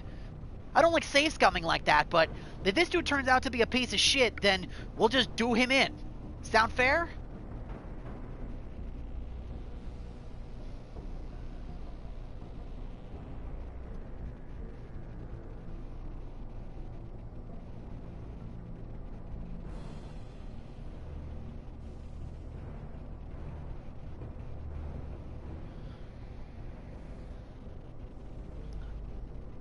All right.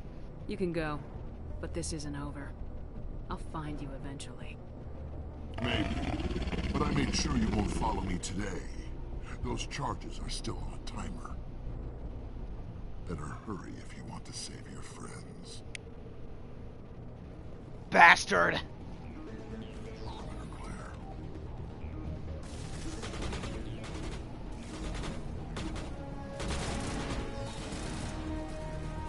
It's downstairs.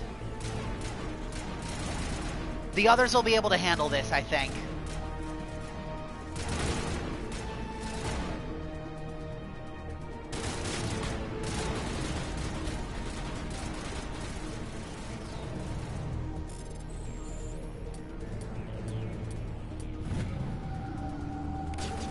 Okay, so that charge must not be downstairs, it must be upstairs.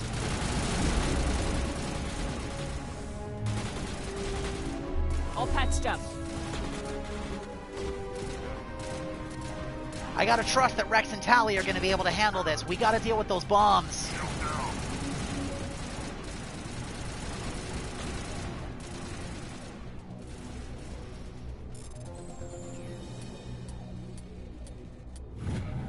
That's 2.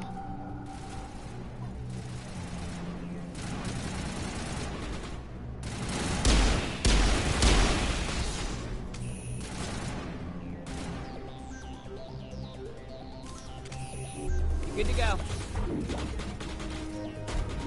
Where's that last one? There it is.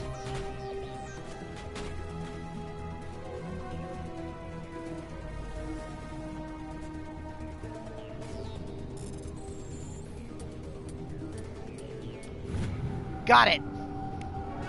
All demolition charges have been deactivated. Release the scientists from the prison cell in the lower level. Oh. He left. Is that all right? It was the only option. That's not your problem. You should have stayed put.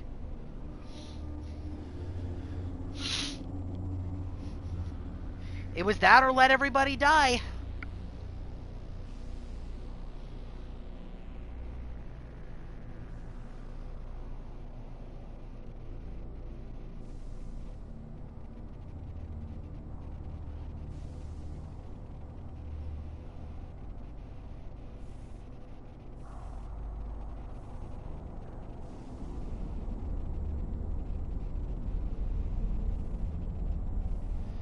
What do we say? Letting him go was better than the alternative. I thought you were gonna stay someplace safe. There might have been something I could have done to help. I thought I should be here. I know this asteroid better than anyone. You did it. Another hour and our course would have been irreversible. I ran the numbers, Shepard. X-57 would have struck near the capital city, the most densely populated region. Whew. But that's not going to happen, thanks to you. Is Katie in here? Is she all right? Is her team? She's fine. I don't know. She better be.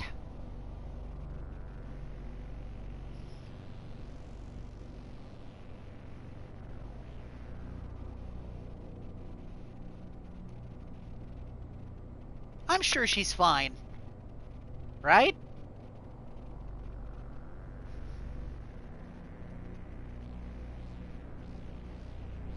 Balak was holding them hostage. I let him go to save them. Let a terrorist go or sacrifice innocent lives. I'm glad that's not a choice I had to make. Is that... Will you get in trouble for that? I mean, he could do the same thing somewhere else, couldn't he? I'm not like him. He won't get that chance. Should I have just let them die? I mean, yeah, letting him go is probably going to bite us in the ass a little later, but we'll deal with him when we deal with him. He's not going to get away for long. The Alliance has a whole navy full of people like me, waiting to take him down. We'll be watching. Shepard, thank you for my grandchildren's lives. I don't think I'll stick around, though. Not with the team gone. Too many ghosts. It's time for me to get back and spend some time with my family. Before I go, I'd like to offer you something. Maybe you'll have more use for it than I will. As lead engineer, I get some quality items. Take your pick. You've earned it.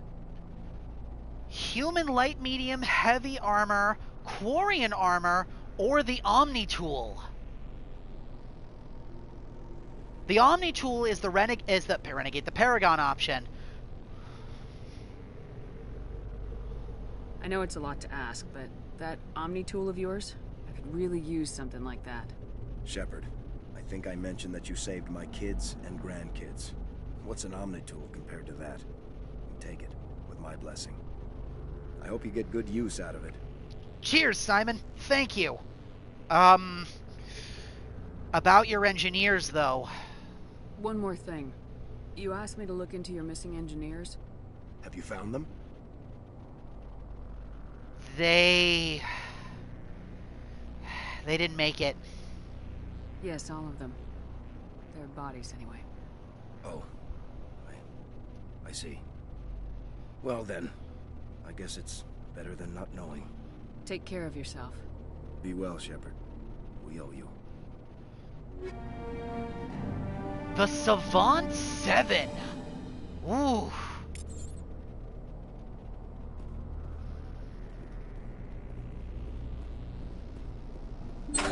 Alright, everybody. Let's get you out of here. I can't believe you let Balak go. To save us. I half expected you to just let us die. Sacrifice the few for the many. It's not my way. I couldn't do that. Perhaps.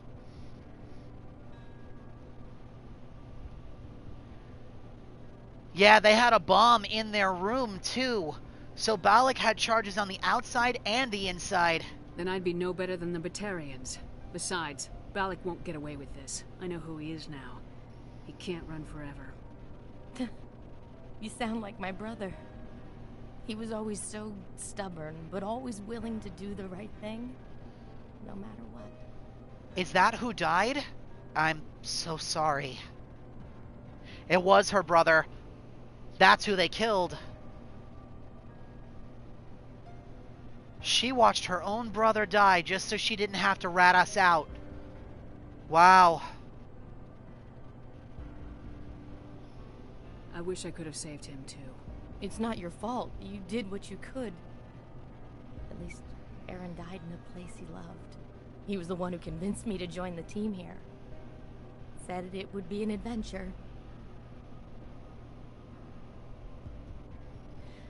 I don't mean to sound ungrateful, but I should see to Aaron. I won't keep you, of course.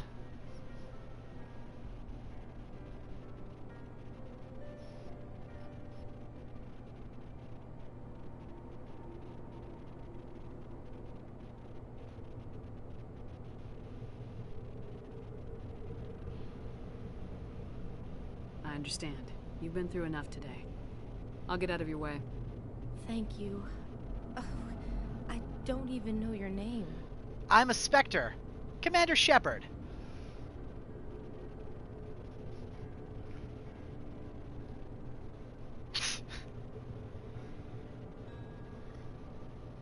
Yeah, I was about to say, considering everything that we've gone through up in these last couple of sessions, this seems tame by comparison.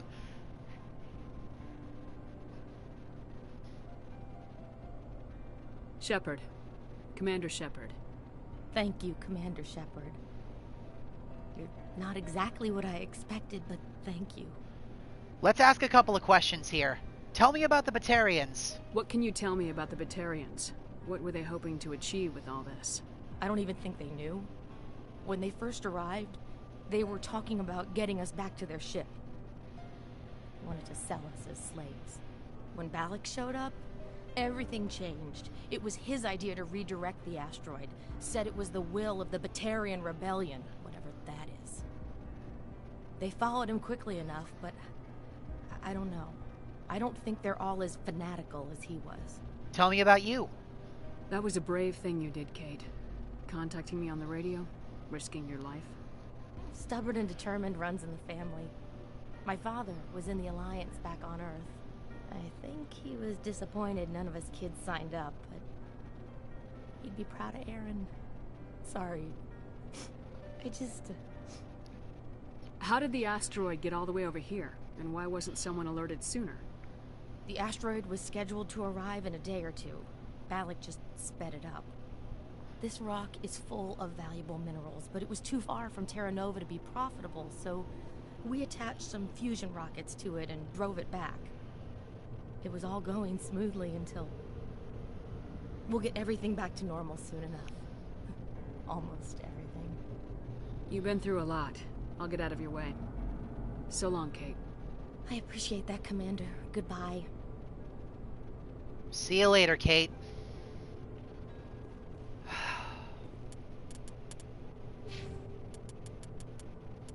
What a shame.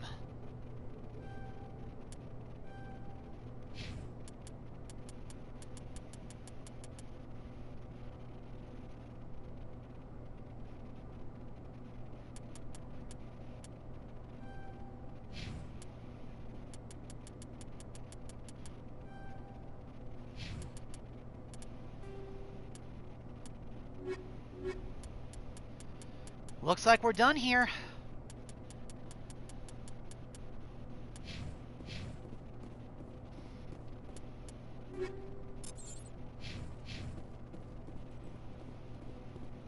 Thank you so much. I thought we were all dead.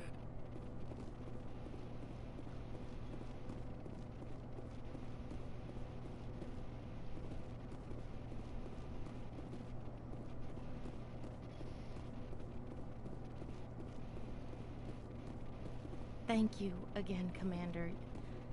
You've done more than you know. Oh, and there's her brother. Oh my god.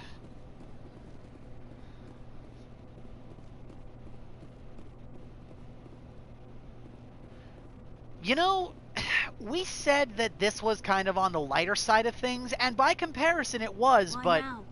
What do the Batarians want? This was still pretty heavy. I mean, we just stopped a literal doomsday event.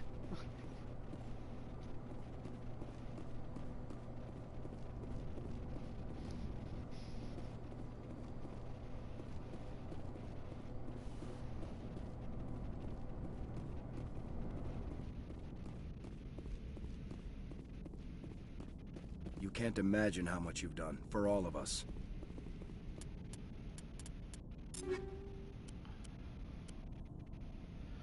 Oh! Holy shit, this Omni tool is insane! Yes, please!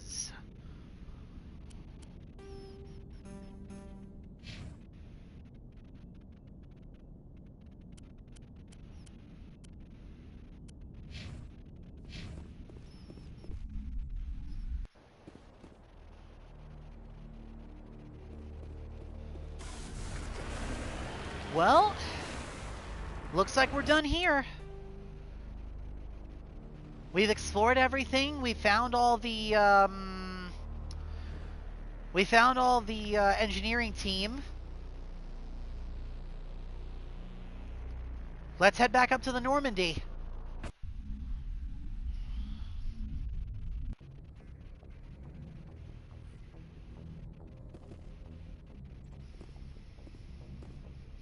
Yes, Commander? Carry on, Presley. Yes, ma'am. Let's see if the crew has anything to say about that. I don't think that was a core mission, but they might have something to say. Commander, something you need? I have to go. All right, see you. Nope. None of the others do anyway. But let's head downstairs and see who else we can talk to.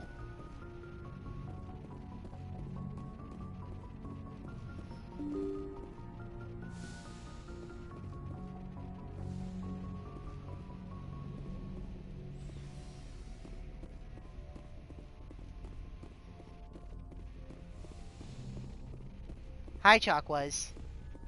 Yes, Commander? Is there something you need? I should go. Goodbye, Commander.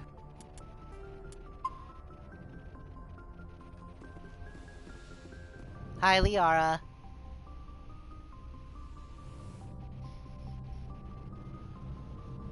I get the feeling you want to ask me something, Commander. I'd like to talk about you. Tell me about yourself, Liara. Me? I am afraid I am not very interesting, Commander. I spend most of my time on remote digs, unearthing mundane items buried in long-forgotten Prothean ruins. You must get lonely. Do you like it? Sounds boring.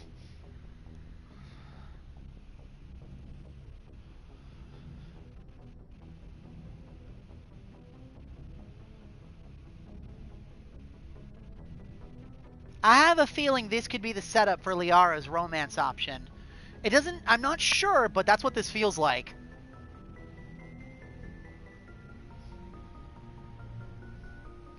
We'll see. If we flub this, then we'll just reload. Sounds dangerous. And lonely. Sometimes I would run afoul of indigenous life forms or stumble across a small band of mercenaries or privateers. But I was always careful. Until the Geth followed me to Artemis Tau. I never found myself in any situation my biotics could not handle. As for the solitude, well, that is one aspect that most appealed to me. Sometimes I just need to get away from other people. Why's that? Do you like your job? Sounds boring.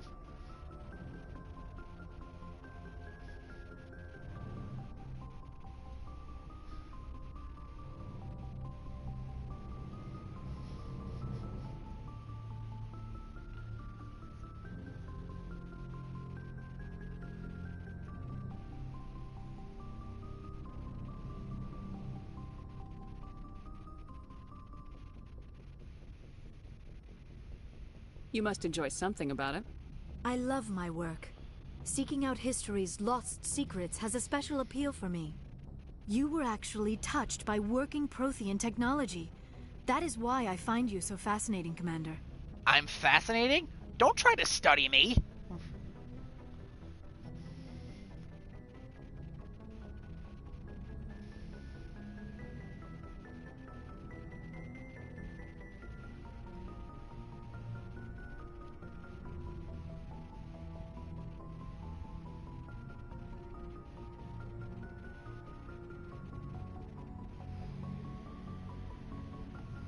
Sounds like you want to dissect me in a lab somewhere. What? No, I did not mean to insinuate. I never meant to offend you, Shepard. I only meant that you would be an interesting specimen for an in-depth study. No, that's even worse. Relax. I wasn't serious. Don't try to study me.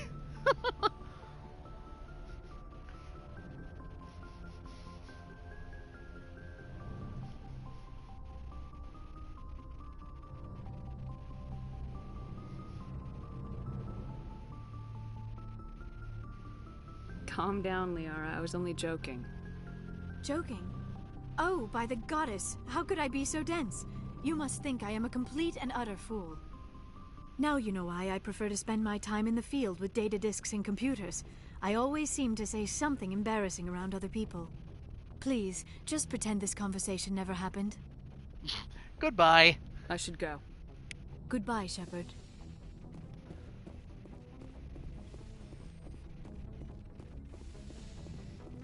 Liara's not much of a people person. Alright, hang on. We have to talk to Kaidan next, so...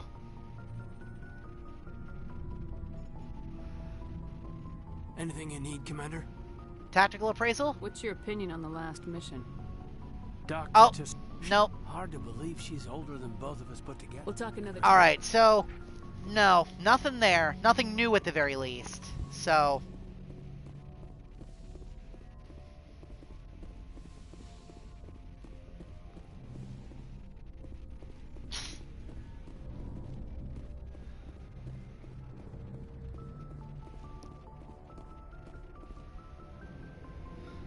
Again, I'm gonna go through just everybody just to be sure we're not missing anything, though I doubt it.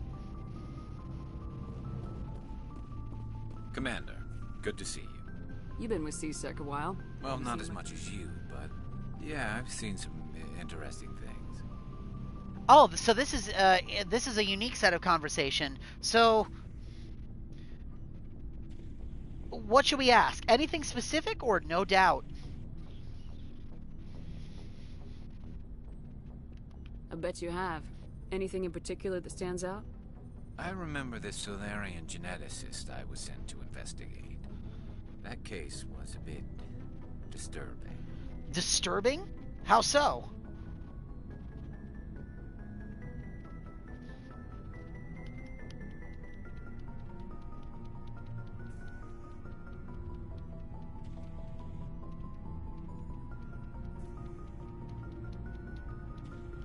What happened? Why were you investigating him? I was tasked with tracking black market trade on the Citadel. Most of it harmless, nothing I needed to pursue. But during the course of my investigation, I noticed an increase in the trade of body parts, organs mostly. We usually get a few of those, but not the numbers I was seeing. We weren't sure if there was a new black market lab or if some freak was harvesting organs from citizens. Is this common? Really?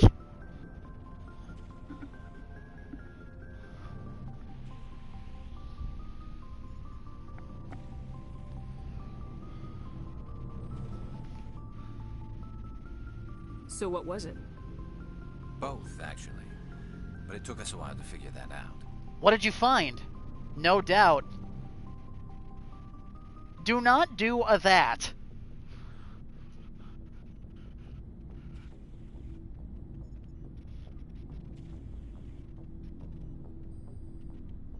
So how did you figure out what was happening?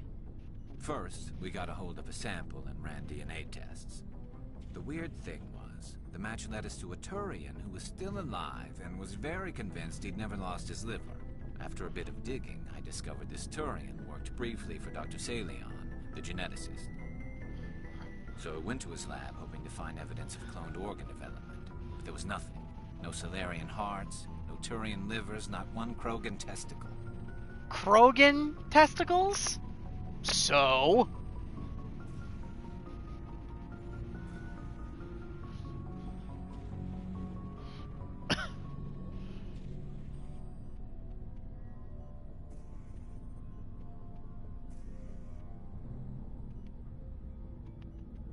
You're kidding, right? Why would anyone want Krogan testicles? Some Krogan believe that testicle transplants can increase their virility, counteract the effects of the genophage. It doesn't work, but that doesn't stop them from buying. They'll pay up to 10,000 credits each. That's 40,000 for a full set. Somebody's making a killing out there. You heard that, right, Deej? 10,000 per, 40,000 for a full set. Krogans have 4 testicles. Holy shit.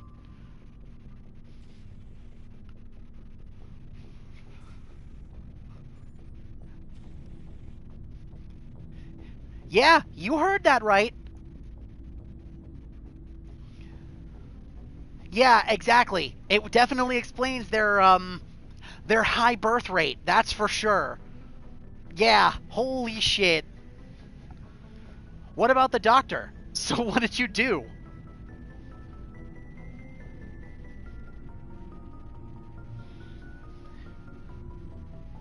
Banui.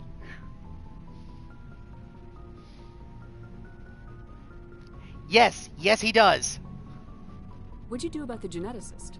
I brought in some of his employees for interrogation, to see if I could get them to talk. While I was interviewing one of them, I came across something suspicious. Interviewing? What? Smart.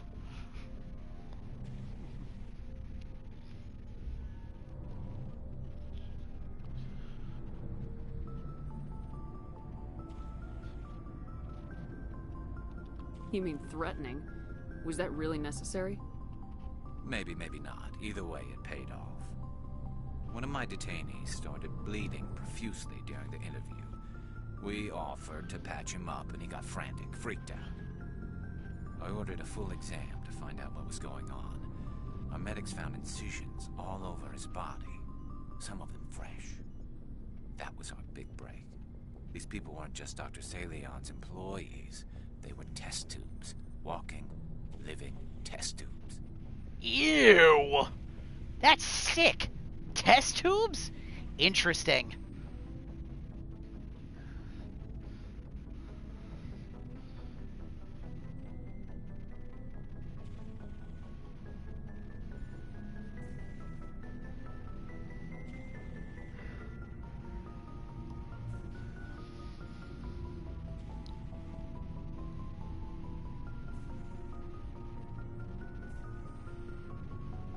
He was growing parts inside these people?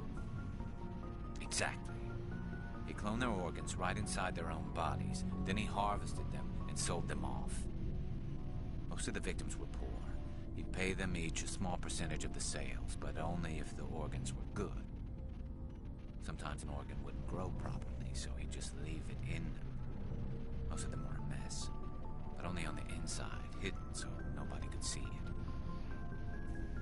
That is fucked up.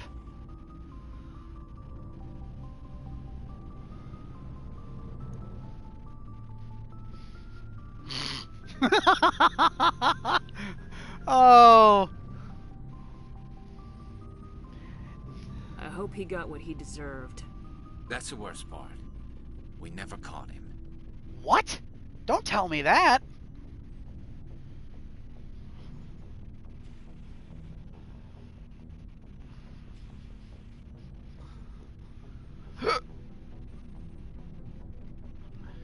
Why not? What the hell happened? He ran, blew his lab, grabbed some of his employees, and headed for the nearest space dock. By the time I found out, his ship was already leaving. He threatened to kill his hostages if we tried to stop it. They just let him go? What? Oh, deja vu. Now why does this situation sound familiar?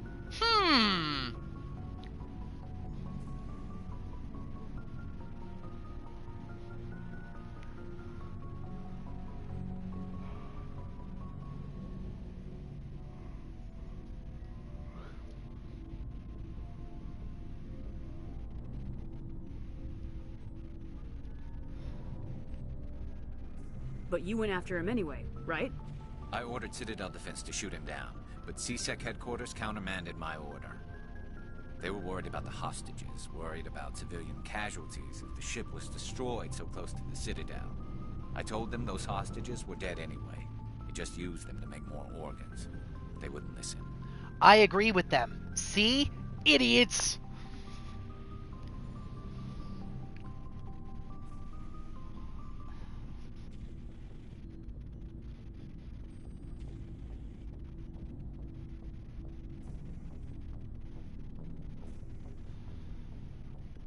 Well, you can't get them all.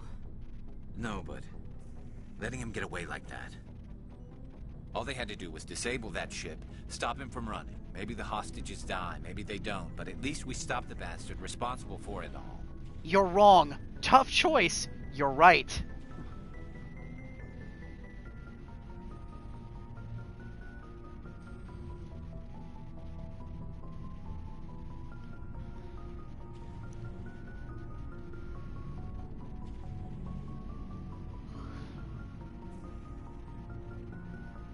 I suppose I can see both sides. But what's done is done. I suppose. Can't waste too much time worrying about it now. Just wish I could have stopped him. That's all. Do you have any idea what happened to Dr. Salian?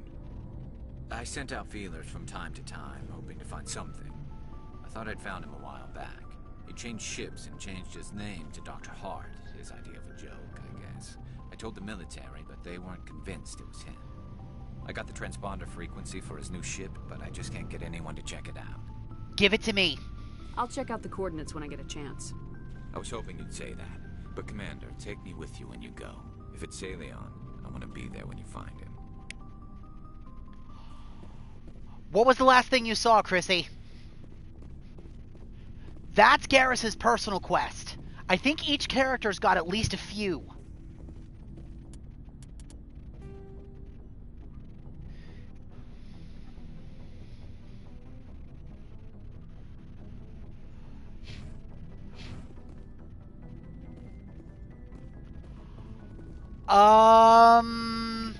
Then you really didn't miss all that much. So, after we had our conversation with Kate, we went back to the Normandy, and we informed the one scientist guy about his missing team. He was grateful for us letting him know, and in exchange, he was willing to offer us a reward. He gave us his Omni tool, which is really strong. Then, after that, we returned to the Normandy, and we're doing NPC check-ins right now. We just had a little conversation with Liara, which turned out very awkward and very cute. Liara is a cinnamon bun. I love her. And we just finished having a conversation with Garrus.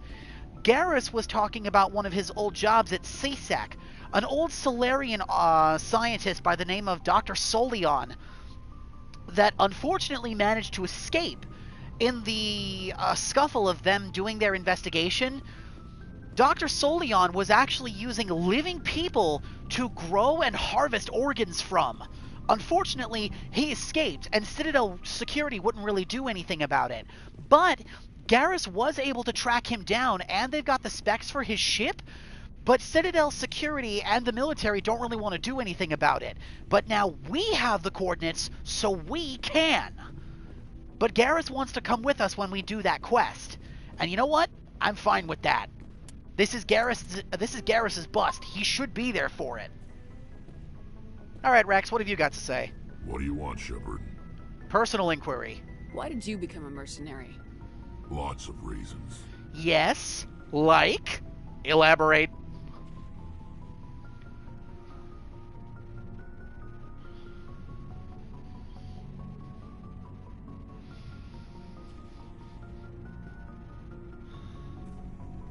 Such as? Such as, I needed to get out of our system. I needed to eat. I needed to survive. Why leave? Why not stay and help your people? I tried to help. That's why I had to leave. Really? Interesting.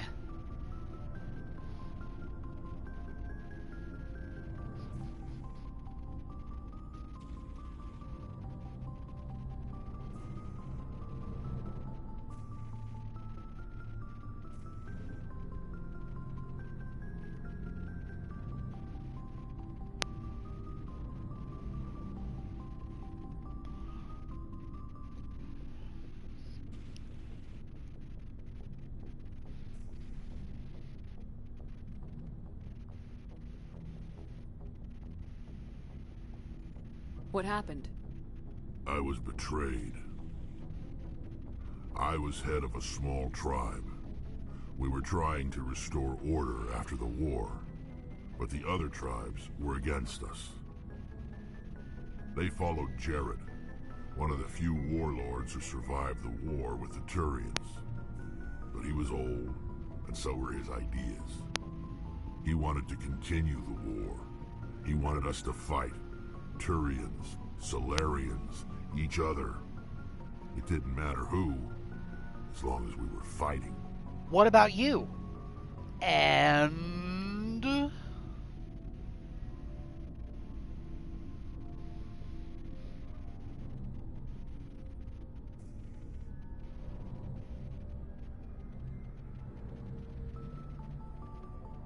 What did you want?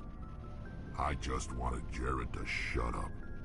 To stop his ranting. I wanted him to stop leading the tribes astray. But he couldn't understand how much things had changed. To go to war.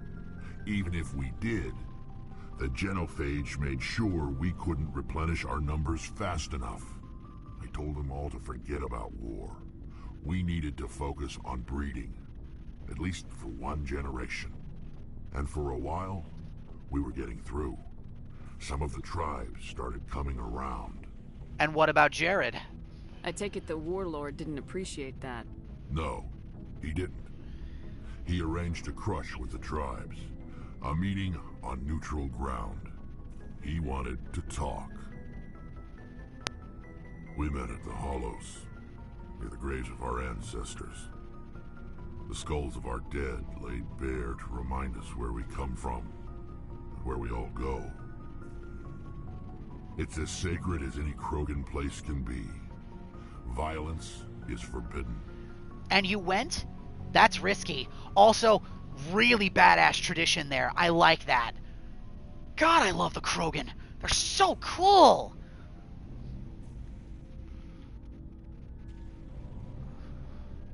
Sounds like a trap to me. You must have suspected as much. I did.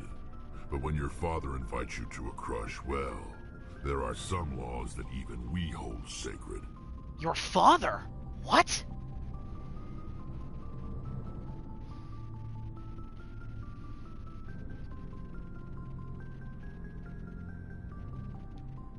Oh yeah, there is that too. That was with the conversation we had with Garrus. They were talking about all the different organs that you would, that the guy was harvesting, and he mentioned, like, Solarian hearts, Turian livers, and then Krogan testicles. We asked about that, and he said, yeah, they think it'll help with the genophage and make them more able to procreate, but it doesn't work. Problem is, it's 10,000 for one, and that's 40,000 credits for a whole set.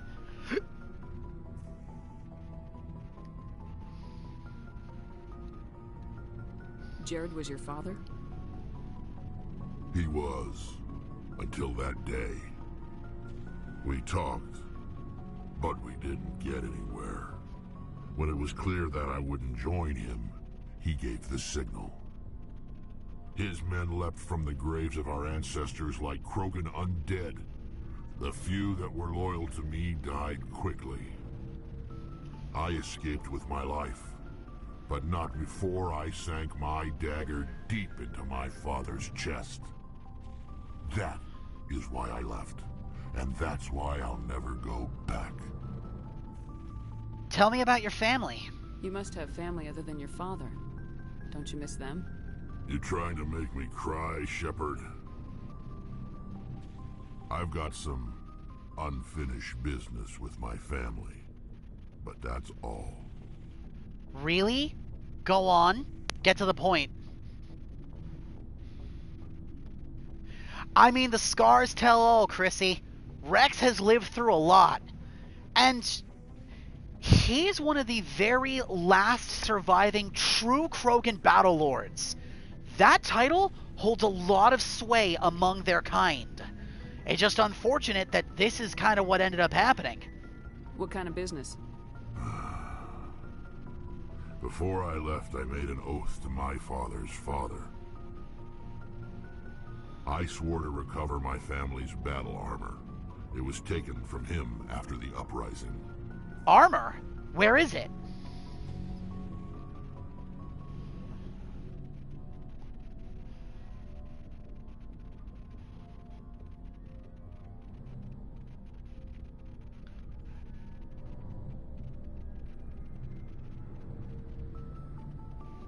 Who has it? Originally, it was taken by the Turian military. We weren't allowed armor or weapons after the war. Now, it's in the hands of Ton Actus, a Turian scum who collects relics from the war.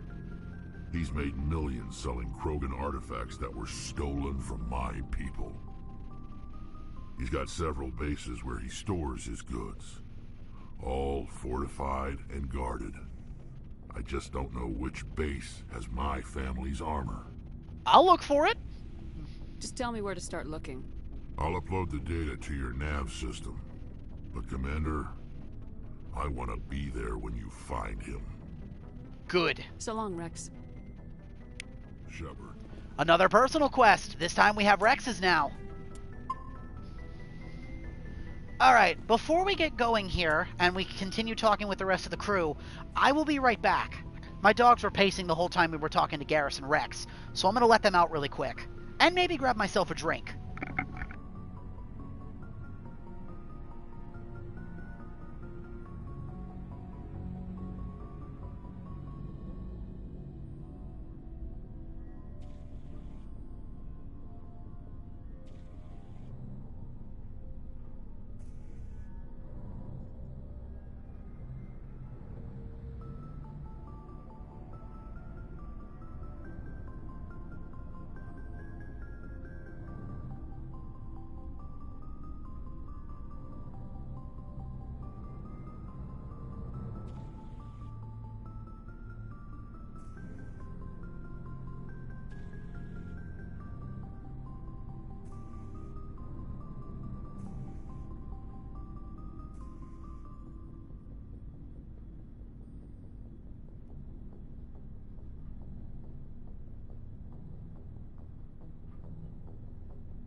I am back. Apologies for the wait there. I had to make sure that Sonia finished the rest of her food. I had to take them out, Grandpa needed a little something, and I was swapping laundry over. That is why that took so long. I am very sorry. Thank you. Hey, here we go. Rex, family armor. After talking to Rex,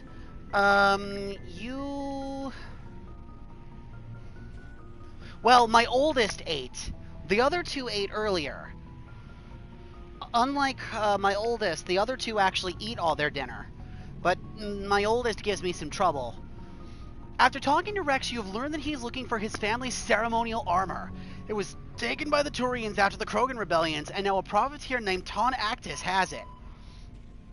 Find the Turian who stole Rex's family armor. He's hiding in a base somewhere in the Argus Rogue cluster. Garrus told you about his encounter with Dr. Salion, the geneticist. He regrets letting him escape the first time and hopes that you will be able to track him down and bring him to justice. Garrus gave you the coordinates to Dr. Salion's last known whereabouts. Head to the Herschel systems in the Kelper Verge. Alright, now we'll talk to Ashley and then we'll go and talk to Tali. Commander? Can we talk? Do you have a few minutes to talk? One-on-one? Sure. I was just watching some mail from home. Oh, before I go, we saw Kaidan in a news vid about the Normandy. He's cute. Later, sis. Let's pretend this never happened. I'll handle this. Kaidan, huh? Are you interested in the lieutenant, Chief? Fraternization is against regulations, ma'am. Don't ask, don't tell. What's up? You didn't come by to eavesdrop on family mail. Tell me about your family. Your family seems to be important to you. Yeah, we've always been close. Me and my sisters especially. With Dad on duty so much, I had to help Mom raise them. Tell me about your dad. Did your father serve with the fleet? Yeah, took any crap posting he could get that offered space time. You know what? He worked his ass off trying to get recognized, but he never made it above serviceman 3rd class. He was real proud when I made Chief. First thing he did was salute. Tell me about your mom. What Yeah, I about got your this, mother? Deej. You haven't mentioned her. You must know what military wives are like. Strong because they have to be, able to raise kids while Dad's away on a 6-month cruise. She has a degree in planetary geology. She and Dad both wanted to see new worlds. She gave up her career to raise us, though. Tell me about your sisters. You have more than one sister? Sounds like a big family. Yeah, I'm the oldest, then Abby, then Lynn. Sarah's the youngest. She's still in high school. With 4 girls, Dad used to say he felt more outnumbered at home than on maneuvers. Tell me about home. Where did you grow up? All over. We transferred a half a dozen times before I finished grade school. You go where personnel command sends you, right? I guess that's why I'm so tight with my sisters. We'd have to leave all our friends every 2 or 3 years. You raised your sisters? After helping raise them, your sisters still talk to you? Amazing. Things were tense between Sarah and me for a while. Then we bonded. Tell me about it. Sounds like a story. Feel like sharing? Sarah got herself a boyfriend who wanted to go faster than she did, Mike. I didn't think he was a bad kid, just pushy. Lynn would send me these worried vid mails, and I'd tell her to relax. Vid mails? Where were you when this was going on? I was on active duty. Sarah's graduating high school this year. This was only a couple of years back. They were on Amaterasu. At the time, I was assigned to Chernobog. Same cluster, but a dozen Hellwire away. Close enough to talk regularly, too far to make it back in an emergency. I couldn't afford a fast packet flight. Something changed? Sounds like that situation didn't last. Mike thought they'd go for a romantic walk in the woods, because he figured it was past time they did the deed. She levered Mike face first into a tree and left. Didn't have a scratch on her. Good thing Mom and Dad had us all learn some kind of self-defense. I took emergency leave and walked Sarah to school for a few days. What about the police? Why didn't you tell the police? She said it wouldn't solve the real problem, and she and Mike would both become household names. It was a small colony. I said it was her call to make, that we should let her do it her way. Mom was pretty pissed about that. What about self-defense? You said all of your sisters learned self-defense? Lynn did pistol practice, but didn't like it. She's kind of nervous. Sarah took Aikido. Abby decided to learn the sword. She always was a little weird. Likes big skirts and tops you have to tie her into. They do great things to her figure, though. And what about you? So, what did you learn? One of Dad's friends taught me Marine hand-to-hand. Ah, CQC. Okay. Dedicated of you. You traveled all the way home to walk your sister to school. It was only a dozen light years. Like a day's cruise. It's not like I was going to Earth or something. My last day out, Mike was waiting for us. Sarah had told her friends, so everyone at school knew what he did. He wasn't happy. I wanted to snap him in half, but Sarah gave me this look, this let me handle it, I need to do this alone look. She kept her cool, God bless her, as he screamed in her face. She just let him vent. Then he tried to punch her. I swear, she just flowed around him. Next thing I knew, he's face down on the sidewalk, and there's blood everywhere. Wow. That's unbelievable. Sarah must be as good as you. Better. I'm more or less a straight-up puncher. When he swung, she wasn't there anymore, and he fell. She helped him stop the bleeding and had me call an ambulance. She told the paramedics he fell. Before they took him to the hospital, Mike touched Sarah's arm. I thought he was gonna end up on the ground again. But he hung his head, whispered, "I'm sorry," and started crying. And she hugged him. The Williams women are a decisive bunch, Commander. We do things when we're ready. Not before, not after. Interesting story. Your sister's something else. But you didn't mention your father at all. Was he on deployment? Dad always wanted to serve in space, but he wanted us to have real ground under our feet. He'd say, space is beautiful, but you can't raise a family there. I cannot rest from travel. I will drink life to the lees. All times I've enjoyed greatly, have suffered greatly, both with those that loved me and alone.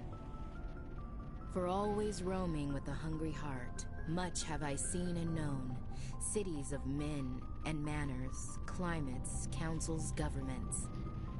You read poetry? I never thought I'd hear you reciting poetry. Just because I can drill you between the eyes at 100 meters doesn't mean I can't like sensitive stuff. Just don't spread it around. Ulysses was my dad's favorite poem. Every time he shipped out, he recorded me reading it. He had a dozen versions when he retired. It's a good piece. Does he still like it? I sure hope so. I read it to his grave every time I go home. Dad passed on a few years back. He's probably still watching, though. From the afterlife? You mean from wherever we go after death? Dead on, Skipper. He's with God now. That's not a problem with you, is it? That I believe in God? Not my place to judge. Your beliefs are your business. I'm your commanding officer, not your moral compass. I appreciate that, Skipper. I should get back to my duties. Didn't mean to take up so much of your time.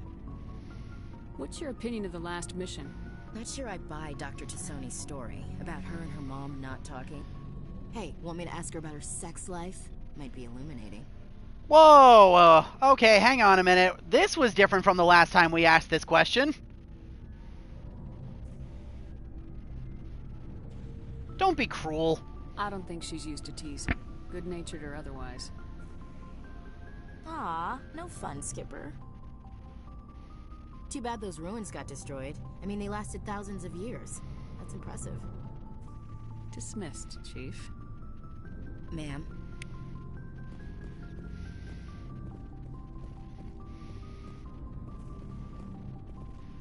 Okay, let's outfit the crew really quick. We've got some people that have got some new weapons, so... Actually, that Avenger rifle I want to give to Garrus. Yeah. Garrus, I think, is going to get some new equipment here.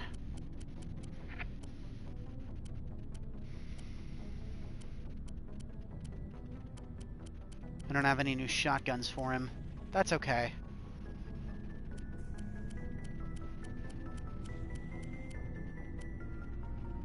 Yup. The Equalizer is his. He's trained with sniper rifles, so we're gonna hook him up.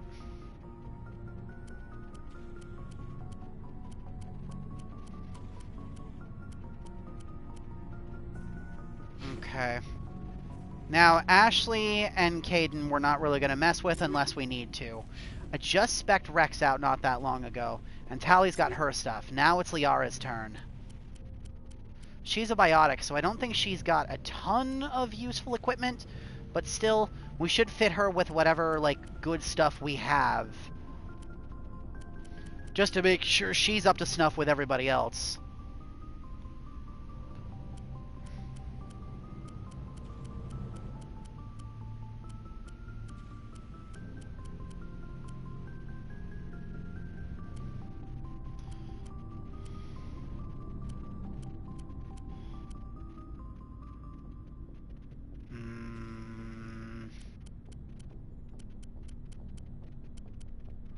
I think we're good there. Okay. Last, but certainly not least, let's go and talk to Tally.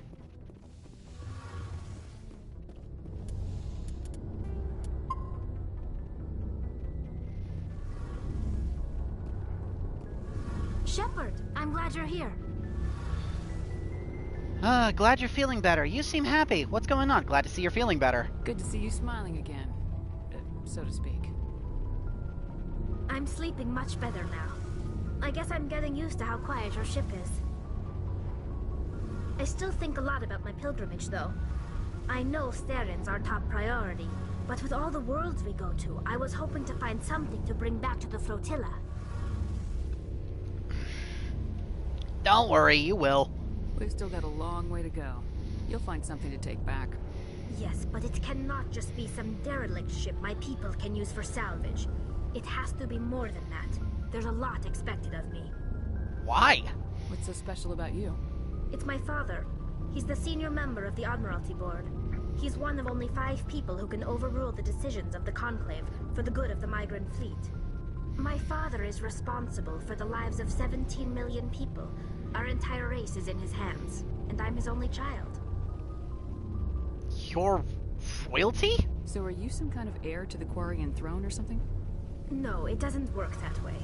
My father's position isn't hereditary. I'll probably never serve on the Admiralty Board myself.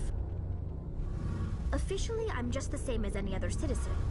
But it doesn't work that way in practice. People have always treated me differently because of who my father is. You didn't get preferential treatment, did you? You must get all kinds of special privileges. I probably had it easier than most growing up, but it's not all good. People like my father have enemies, and they're not above using me to get to him. That's a lot of pressure. It must be tough on you. My people place a high value on family and ancestry. There's an unspoken expectation that I'll live up to my father's example. Everyone's waiting for me to do something great on my pilgrimage, something that will forever change our lives for the better. If I don't, it's like I failed, and that reflects badly on both me and my father. What if we save the galaxy? The work you're doing here is more important than anything any Quarian's ever done before. Yes, I know. But you have to understand Quarian culture. We're a very insular society. The events beyond the flotilla don't much matter to the average citizen. Our greatest dream is that one day we'll return to our homeworld and drive out the Geth. But even if we stop Saren, that's not going to happen. There's still millions of Geth behind the veil. Until they're gone, our exile will continue. So, what's the answer then? What would you need to bring back to make everyone happy? Something that would help us better understand the Geth. They've changed significantly since the exile. They've continued to evolve.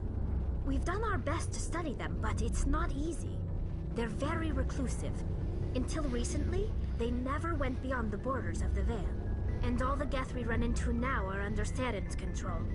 We'd need to find Geth operating on their own, independently.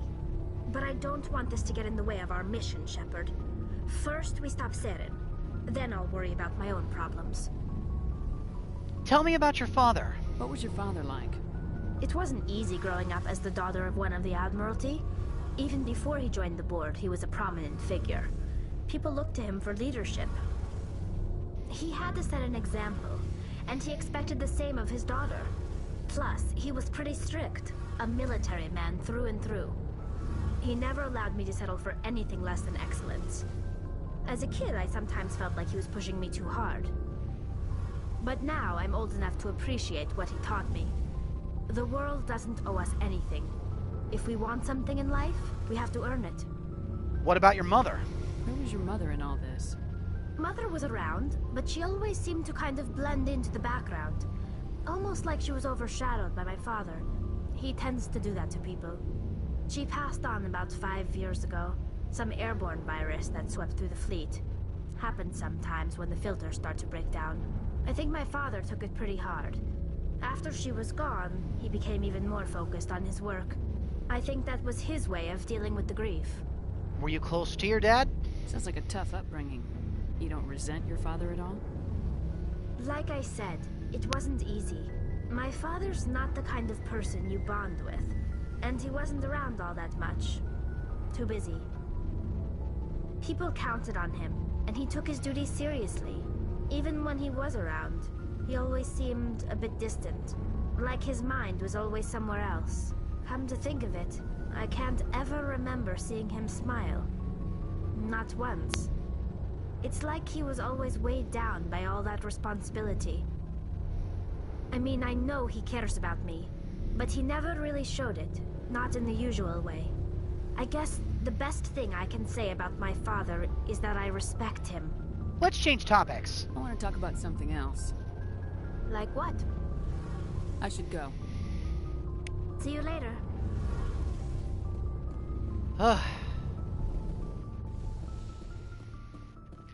Tali is adorable. She's an innocent little cinnamon bean. I love her so much. Looking for supplies? Yes, as a matter of fact, I am. Let's see what you got. You bet, Commander. As a matter of fact, I'd like to sell a bunch of stuff to you.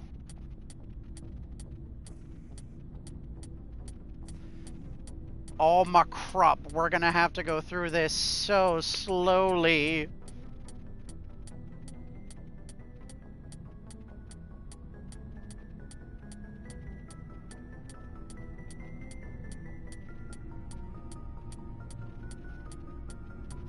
Alright. We're going to sell all the tier 1 guns that we have. They don't sell for very much, but we need to get them out of our inventory. They're taking up too much space. Same with the tier 1 armors, I think. We don't really need them anymore. I will, however, keep the tier 1 ammo and armor upgrades. The tier 1 Omni tools and the biotic amps I think we can get rid of too. That, I think, will work for now. I just wanted to clear up some of the space. Although, maybe we can sell the tier 2 stuff as well. Just the guns, though. Not the armor.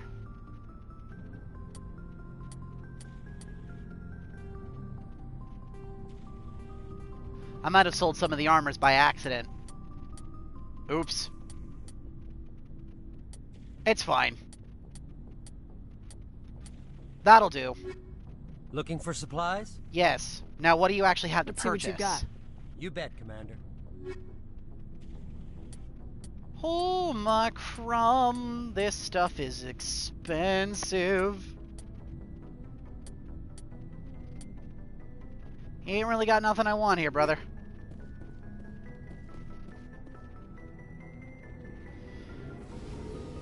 Man, this is insane. Solve 2 side quests, get 5 more. Jesus Christ.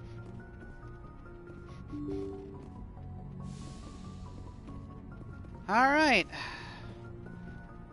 So, where are we going this time?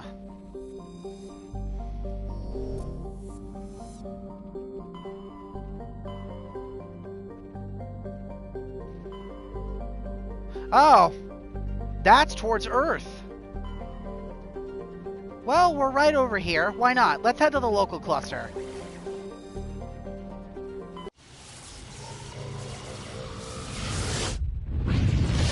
Whee!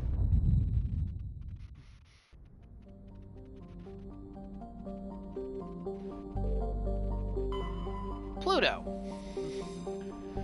Pluto Pluto is one of Sol's numerous ice dwarf worlds. It is mainly of note for being the gravitational anchor for the Prothean mass relay to Arcturus. Pluto and the Charon relay, formerly encased in ice and considered a moon, orbit each other. Pluto's orbit was, circularized in 2157 as a side effect of the Charon mass relay recovery operations. Population, gateway stations, 9,300. Yep. Next is Neptune. Through Neptune, like Neptune, like Uranus, has plentiful helium, its remoteness made it an unpromising target for mining before development of the Mass Effect drive. With Uranus cheaper to exploit, it has never seen extensive development. The only permanent human presence is a small research facility on Triton, which is only 70 people. Next is Uranus. After the development of the Mass Effect FTL drive, distant Uranus was the target of the land rush to exploit its combination of plentiful helium-3 fuel and shallow, for a gas giant, gravity well. Today, Uranus is the largest producer of the HE3 in Alliance space, with a population of 371,000 and the capital of Sakharov Station. Next is Saturn. Saturn has been a major source of helium-3 fuel for fusion plants since the 2150s. The moon of Titan is mined for hydrocarbons and used as a hostile environment training facility for Alliance Marines. Population, both in orbitals and on Titan, is 117,000, and the capital is Huygens Dome, is what it's called. Next, Jupiter. Jupiter's deep gravity well and lethal radiation have kept its moon from being significantly exploited. The largest outpost is Binary Helix Corporation's Nautilus facility, attached to the underside of Europa's ice sheet, which is across all the moons of Jupiter, 9,100 people in total. Next is Mars. Once considered a prospect for terraforming and colonization, the discovery of faster-than-light travel turned Mars into a quiet backwater. Its southern pole is a historical preserve centered on the Prothean ruins found there. Immigration and development are restricted as search for Prothean artifacts continue. The colony was founded in 2103 with a population of 3.4 million, and the capital is Lowell City. I feel like I've heard that name used to describe Mars once before, Lowell. We'll save Earth for last. Mercury. A handful of solar power stations exist on peaks of eternal light at the north and south poles of Mercury. The difficulties imposed by the planet's proximity to the Sun and high orbital velocity have limited development. A population of only 340 people. Next, Venus. With its molten temperatures, sulfuric acid clouds, and crushing carbon dioxide atmosphere, Venus only has a handful of aerostat research outposts, a population of 800. And lastly, Earth. For detailed information, please refer to the Standard Issue Alliance Galactical Codex. Earth's orbit is riddled with debris generated by bootstrap space development. Use of the kinetic barriers is recommended at altitudes over 85 kilometers. The population on Earth's surface is 11.4 billion, and the population of L4 and L5 stations is about 250,000. There it is. This tiny little thing. I could barely see it past the sun. There's the moon, Luna. An early source of helium-3, Luna is now mined for materials used in space habitat construction. 24 major stations have been constructed at Earth's L4 and L5 Lagrange points, all from lunar resources. Colony founded in 2069, a population of 4.1 million. Capital, Armstrong. Huh? That's funny. Alright, let's head down. Time to go to the moon!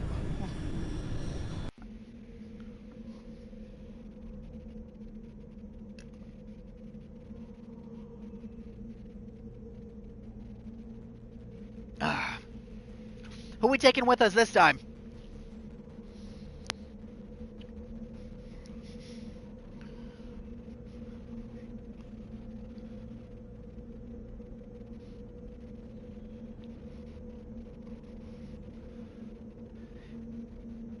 If we weren't so hell-bent on not taking in Ashley and Kaidan, this would be the perfect place to take them, since we're here in Seoul. But that's fine. Garrison Rex? Got it.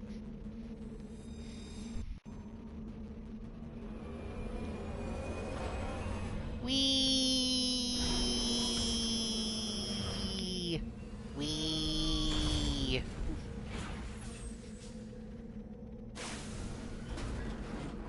The moon!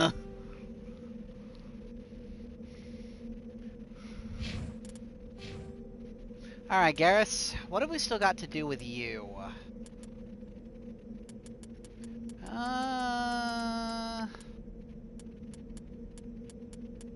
Let's give you access to medium armor at the very least.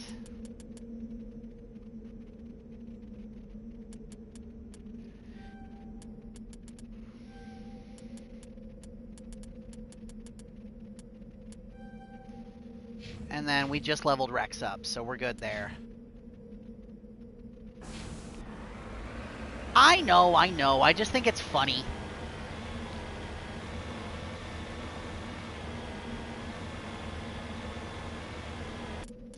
The one place where it probably would have been nice to take them, considering where we are, and we're just not doing it. I just think it's hilarious.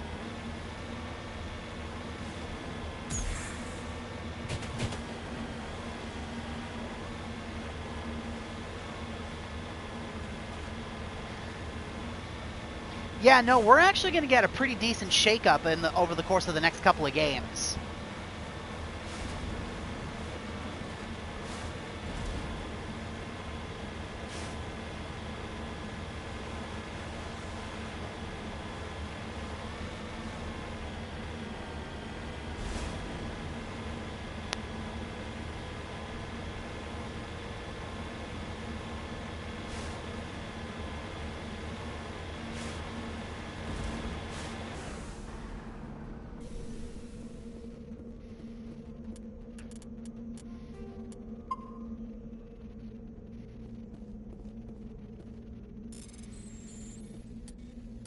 I saw that. Nice.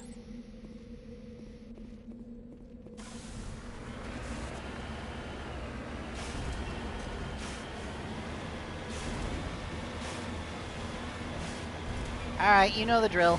We're gonna run exterior collisions here just to make sure that we're not missing anything.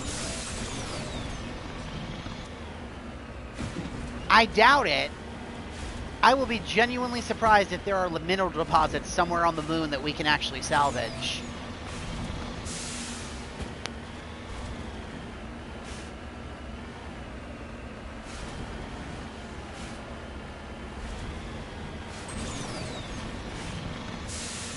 But I must know.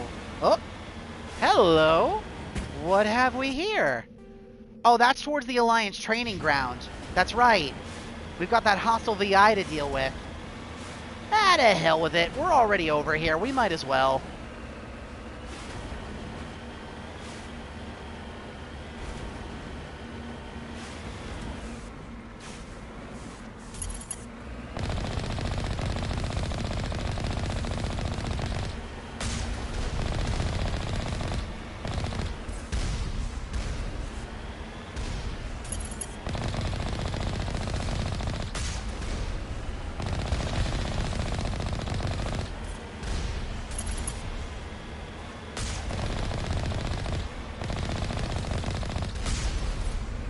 There we go.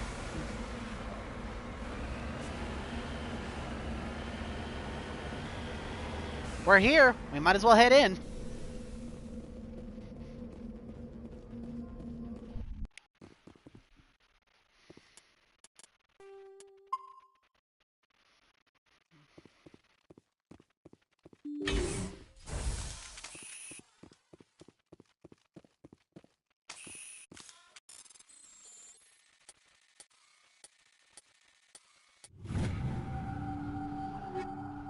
Ooh.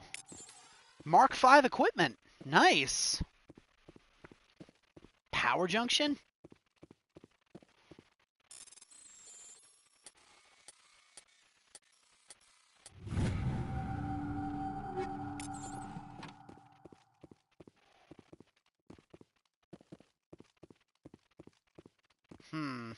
Just lead the way.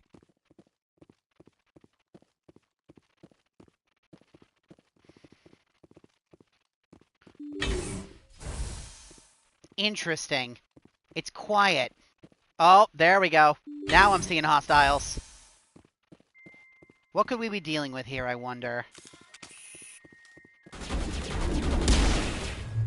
Ah, robots.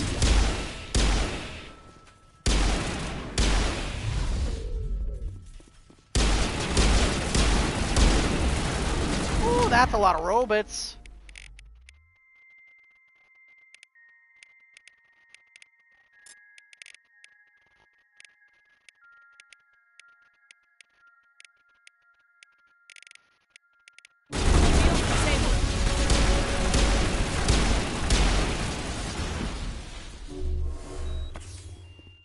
That was really close. I actually almost died.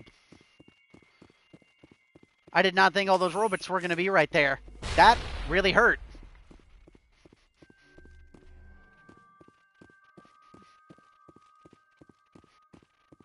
Watch as a robot.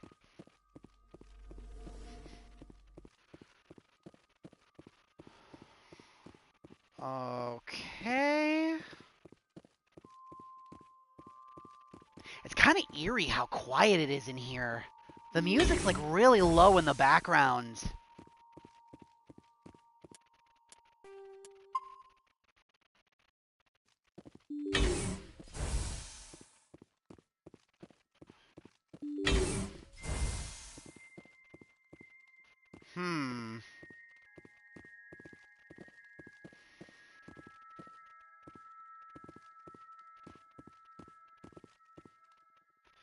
Yeah, it feels like that, don't it?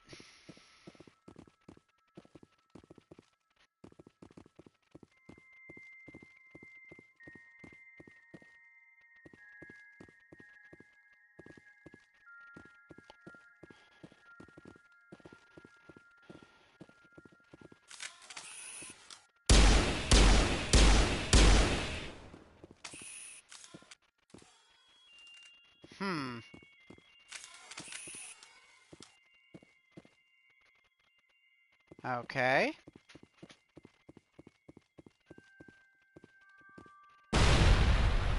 Alert! Toxic gas has been vented into the bunkers.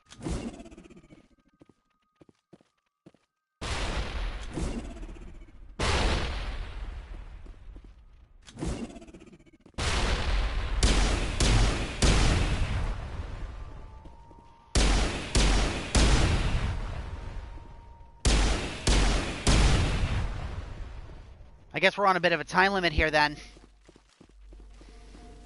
We gotta destroy the consoles before we get gassed to death.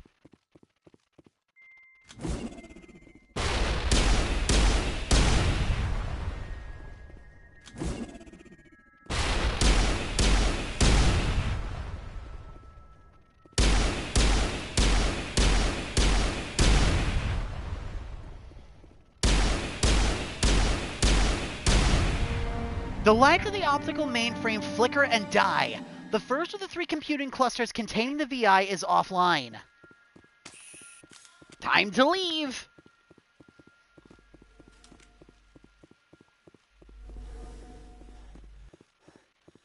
First of 3. Interesting.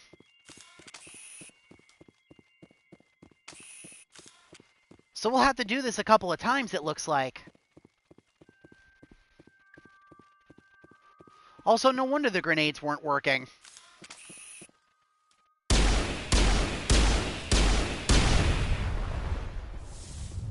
I don't know what destroying that did, but it must have done something. Hold on a minute. Weren't there other power junctions around here that we could destroy? I'm not really worried about the gas killing me.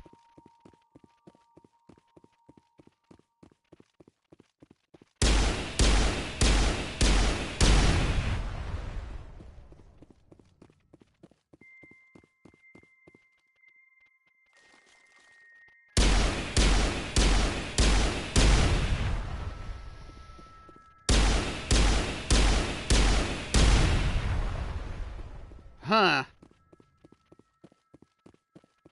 I thought destroying all those would actually do a thing. It did, in fact, not do a thing. I don't think robots would be very tasty for breakfast. Too much iron.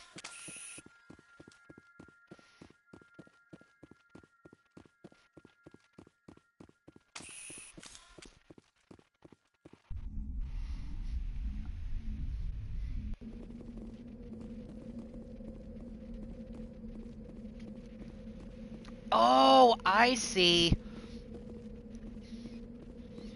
Each of these is an entry point. Oh.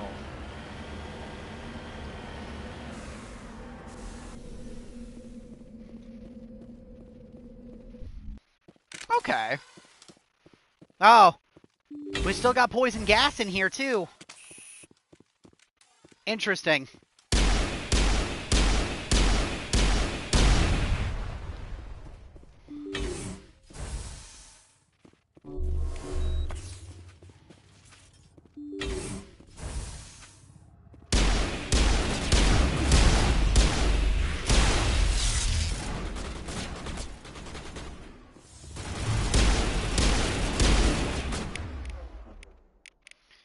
Barrier, shield boost, shield boost,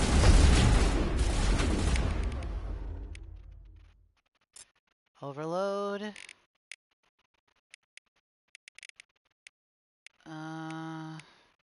dampening, and barrier. What? How did I die?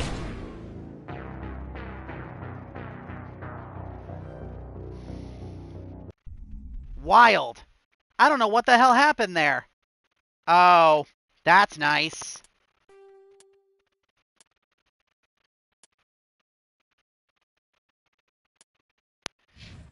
Yeah, I don't know what happened. It didn't set me back that far, but...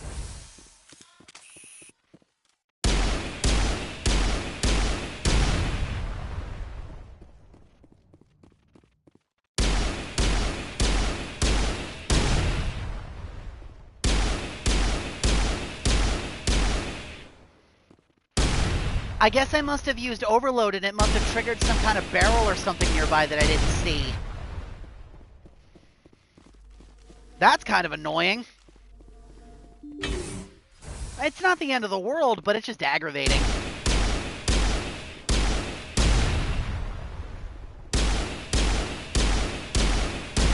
Our first death, and it wasn't even my fault.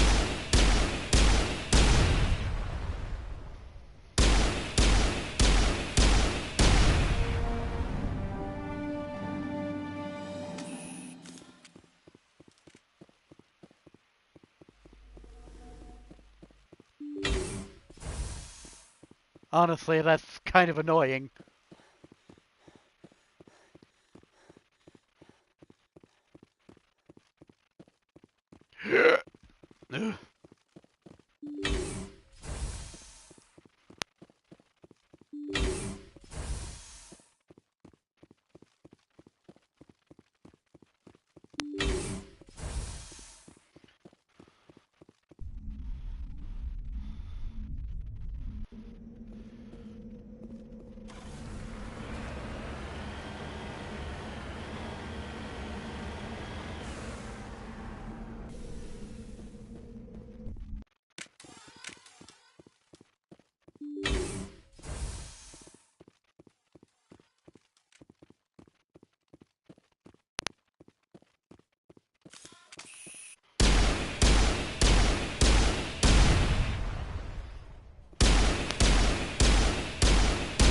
Methinks you should go to bed, Chrissy.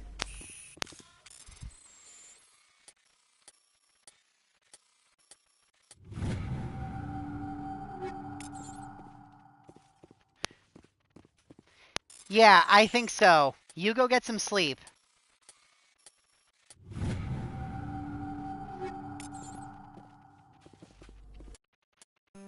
Oh. I can't save here. Interesting. Is that because we're getting poisoned?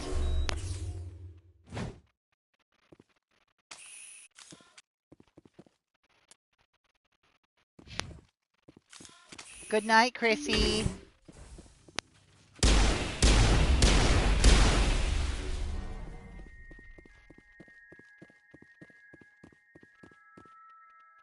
Thanks for stopping by.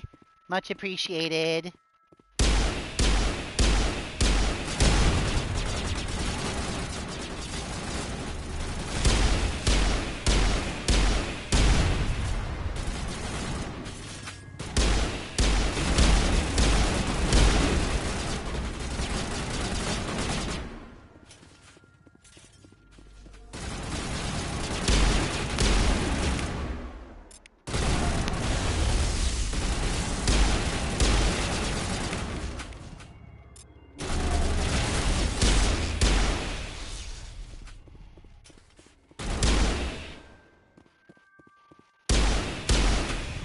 There we go.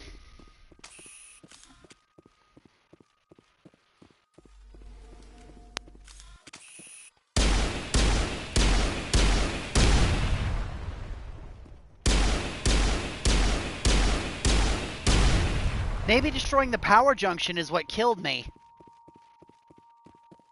It's the only thing I can think of.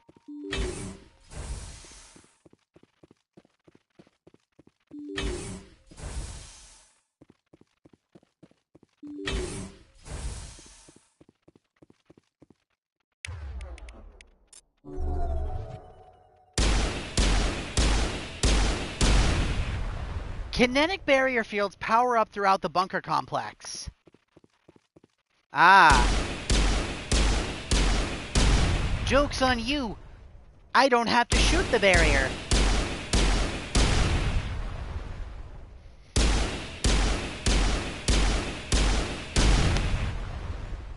Oh. Except that one I do.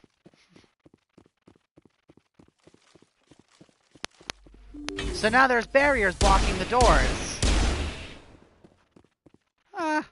Annoying, but not the worst thing in the world.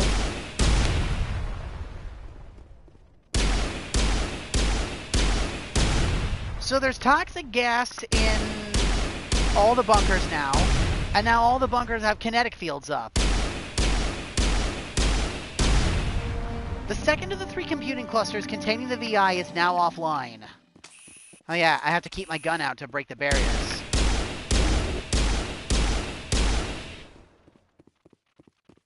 Luckily, 3 shots with this pistol is all I need to take care of them.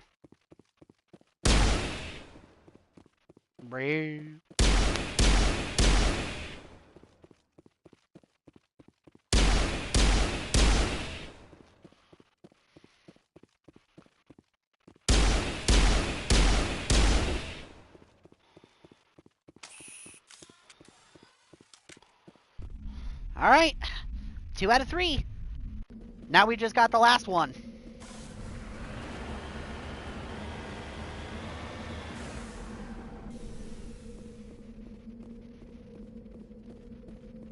We're gonna save before we head in here this time, just in case.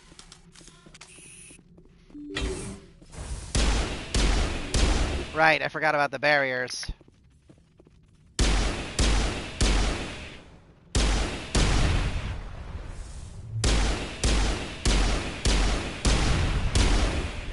Yeah, they do deal damage. Destroying those things is what killed me.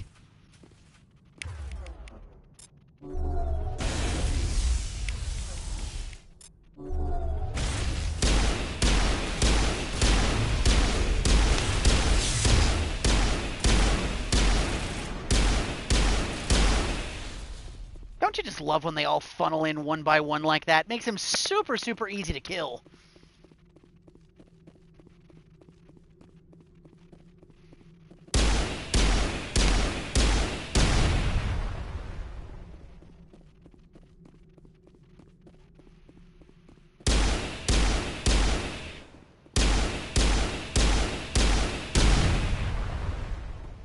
No, don't put me into a pit.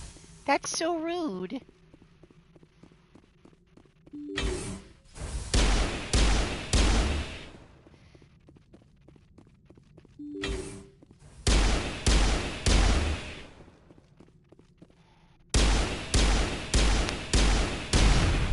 Additional security drones have powered up.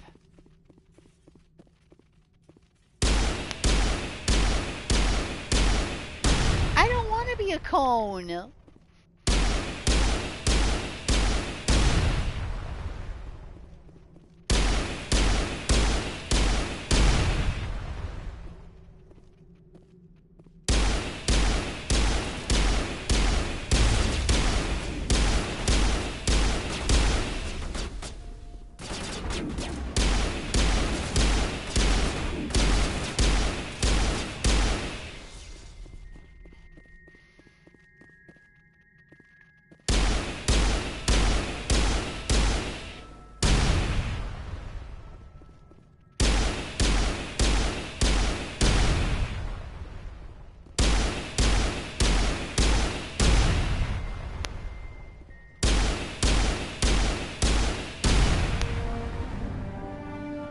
Alright, let's see what this says.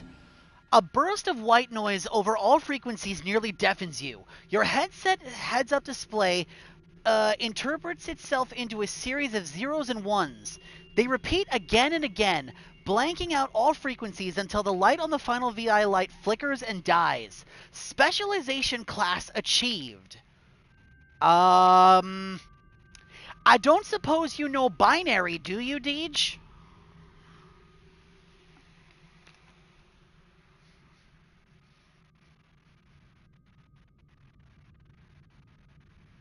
Silly question, but I thought I would ask.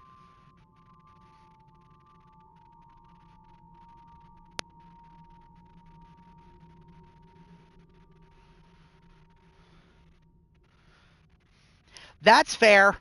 I just thought I'd ask. Give me a minute. Let's see.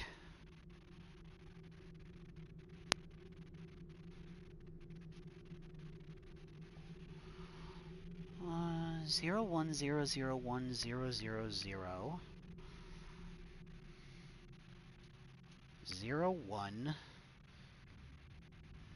0 0 101 0 1 0 0 1 1 0 0 0 1 0 1 0 0 0 0. Convert. Oh, that's great. It translates to help. That's what that says. Over and over and over again. It's just repeating the word help, help, help. That's great. That's not unnerving.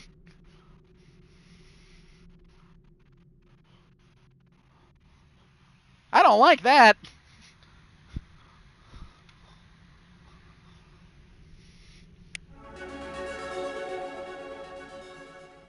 Your specialization class will replace your base class in the talents on the squad screen. Talent ranks in your base class transfer over to your specialization. Go to the squad screen to view the bonuses you gain with each rank in your class specialization. Select specialization class. Bastion or Medic? Bastion. Bastion uses bionics for defense or for opponent immobilization. Reduce the recharge time in all bionic abilities and improves both the barrier and stasis abilities. Medic. Medic combines tech and healing abilities to boost the efficiency of your entire squad. Improves recharge time on all medical abilities. Improve first aid and neural shock. Honestly, I kind of want to go for Bastion. I think that fits us a lot better.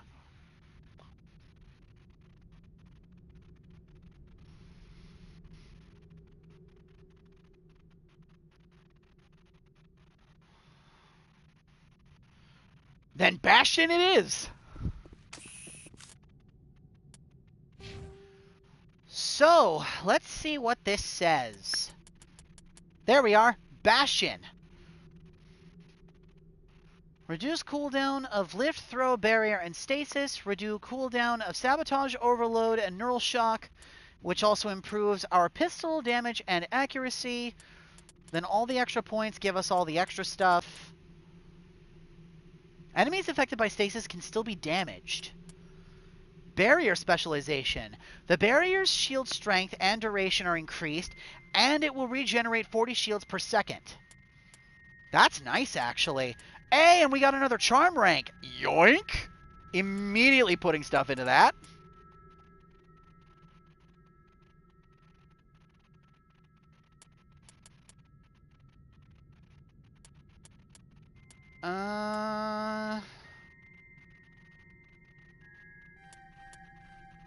You know what? We will put some points into that. We'll cap out our Bastion spec, and then we'll work on improving our biotic powers.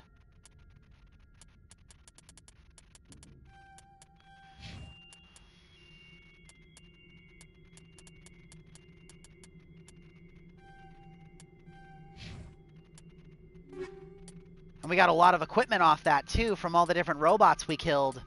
A lot of rank 5 equipment, too. Rank 4 and rank 5 stuff. Holy shit, we got a lot out of that. All different armor and weapon upgrades. Incredible.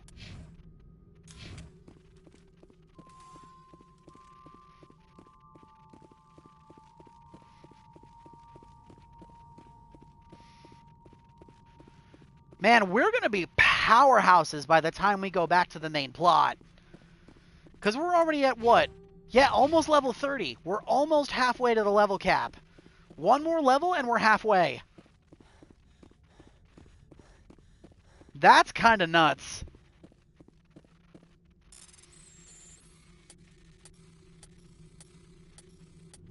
And all that just from doing side quests.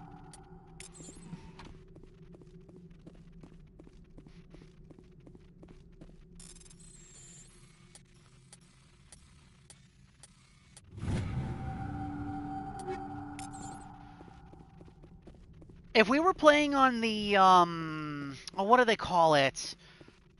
They had a special name for the thingamajig for it. Our level cap would have been 30, but we would have basically gotten double the points. CCCP Luna 23. Alright.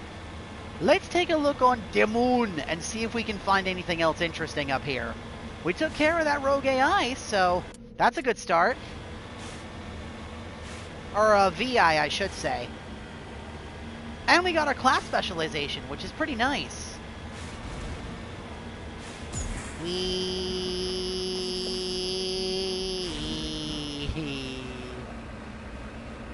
I'm going backwards.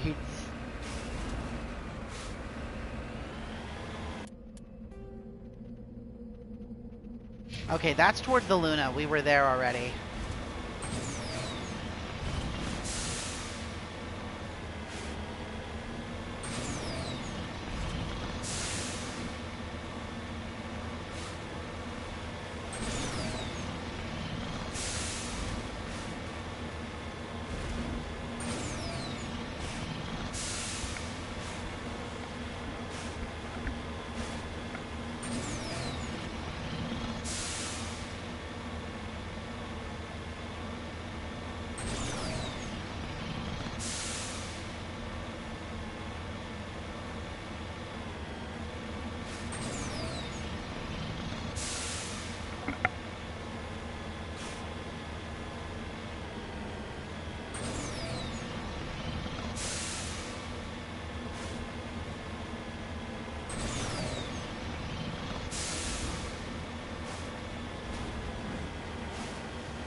Oh? Hello? What have we over here? I see bad guys.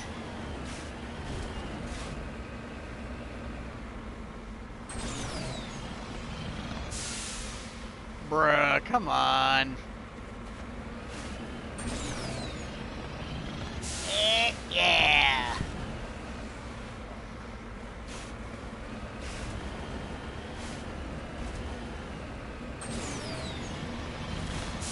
Yeah. Ain't that pretty?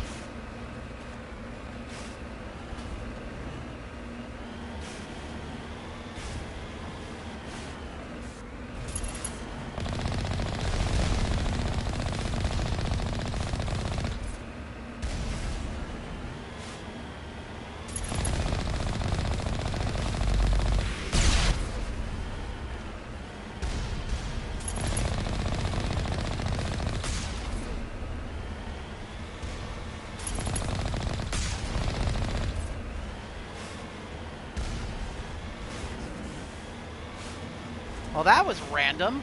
There was just a cluster of turrets up here.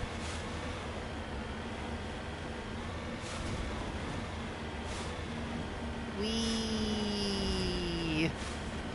Wee.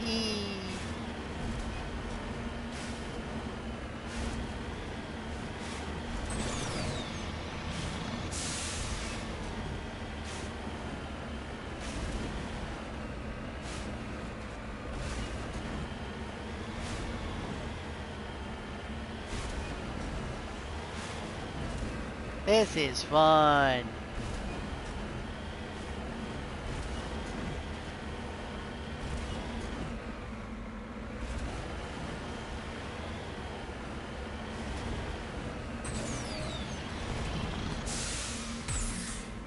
Uh-oh. Bruh. Come on. Bruh.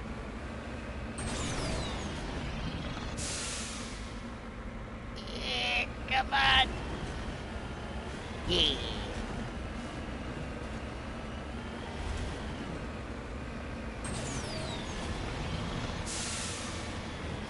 No mountain's gonna stop me.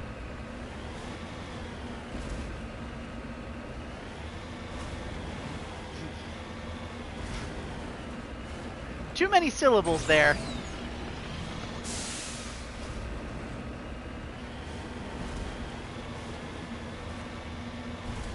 Rolling around at the speed of help.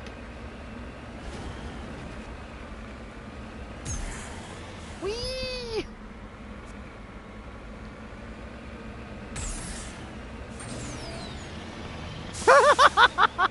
I am stuck.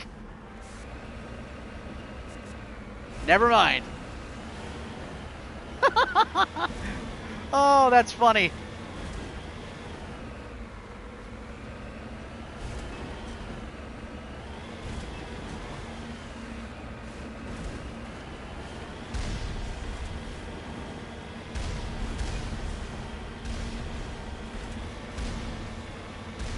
Hey, rude. I turned the vehicle back over.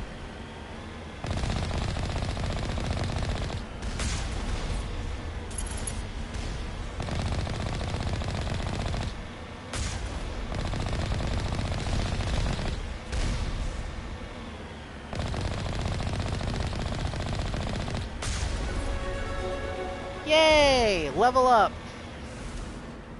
We've done it! We've hit halfway through the level cap!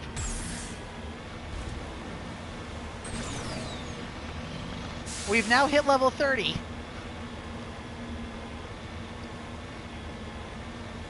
Also, that's super weird that there's just these random Alliance turrets that are all stationed on a bunch of like random places around the moon that are trying to kill us. Even though the Rogue VI is gone, the moon's defenses still want us dead. It does not appear that there is anything else on the moon worthwhile. I think we can leave. Yep, looks like it. So let's level up really quick. Cap out our Bastion spec. Cap out fitness for Rex. And then we'll put another point into tactical armor for Garrus. Oh, that helmet lets you see his eyes. Interesting.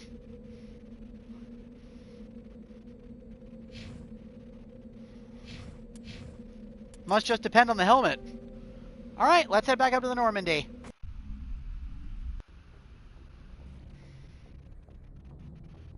Okay.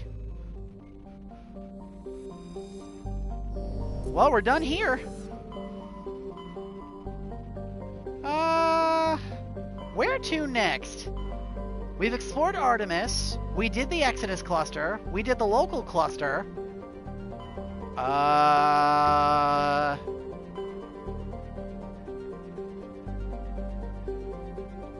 say we just do these in line now. So we'll do these three, then we'll do here, then we'll do these three, and we'll see how many side quests we get done.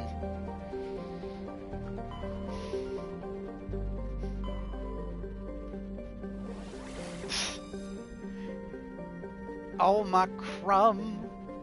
Let's see. Farinata. Dis. And Antaeus? Let's head to the Antaeus system first.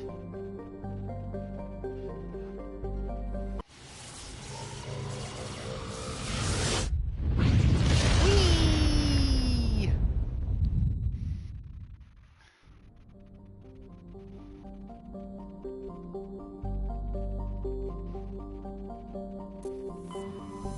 Alright.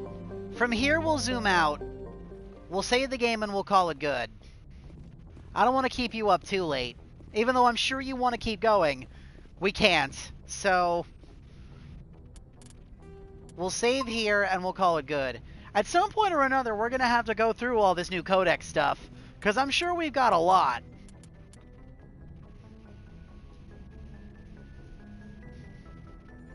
I know. So that's Argus Row. And that's Kelper Verge. Okay.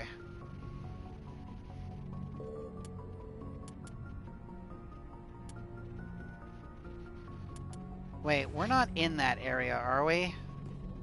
Hold on. Which area of the map are we in?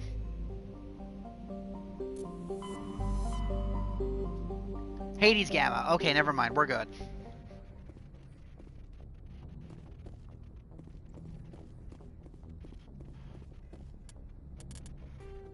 Alright, Deej. You go get some sleep, my guy. We will pick this up probably tomorrow, assuming that we don't play D&D or anything.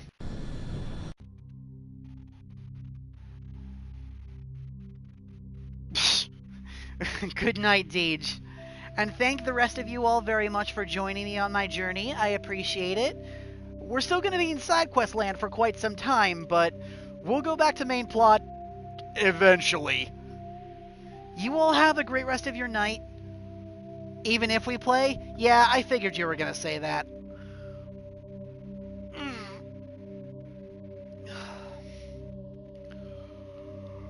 You all have a great night, everybody. I will see you all later. Have a good night, everybody. Thank you for tuning in with me and joining me on my journey. We will see where things go from here, because holy shit did a lot happen this time. And probably we're going to have a lot more happen next time. See you next time for it.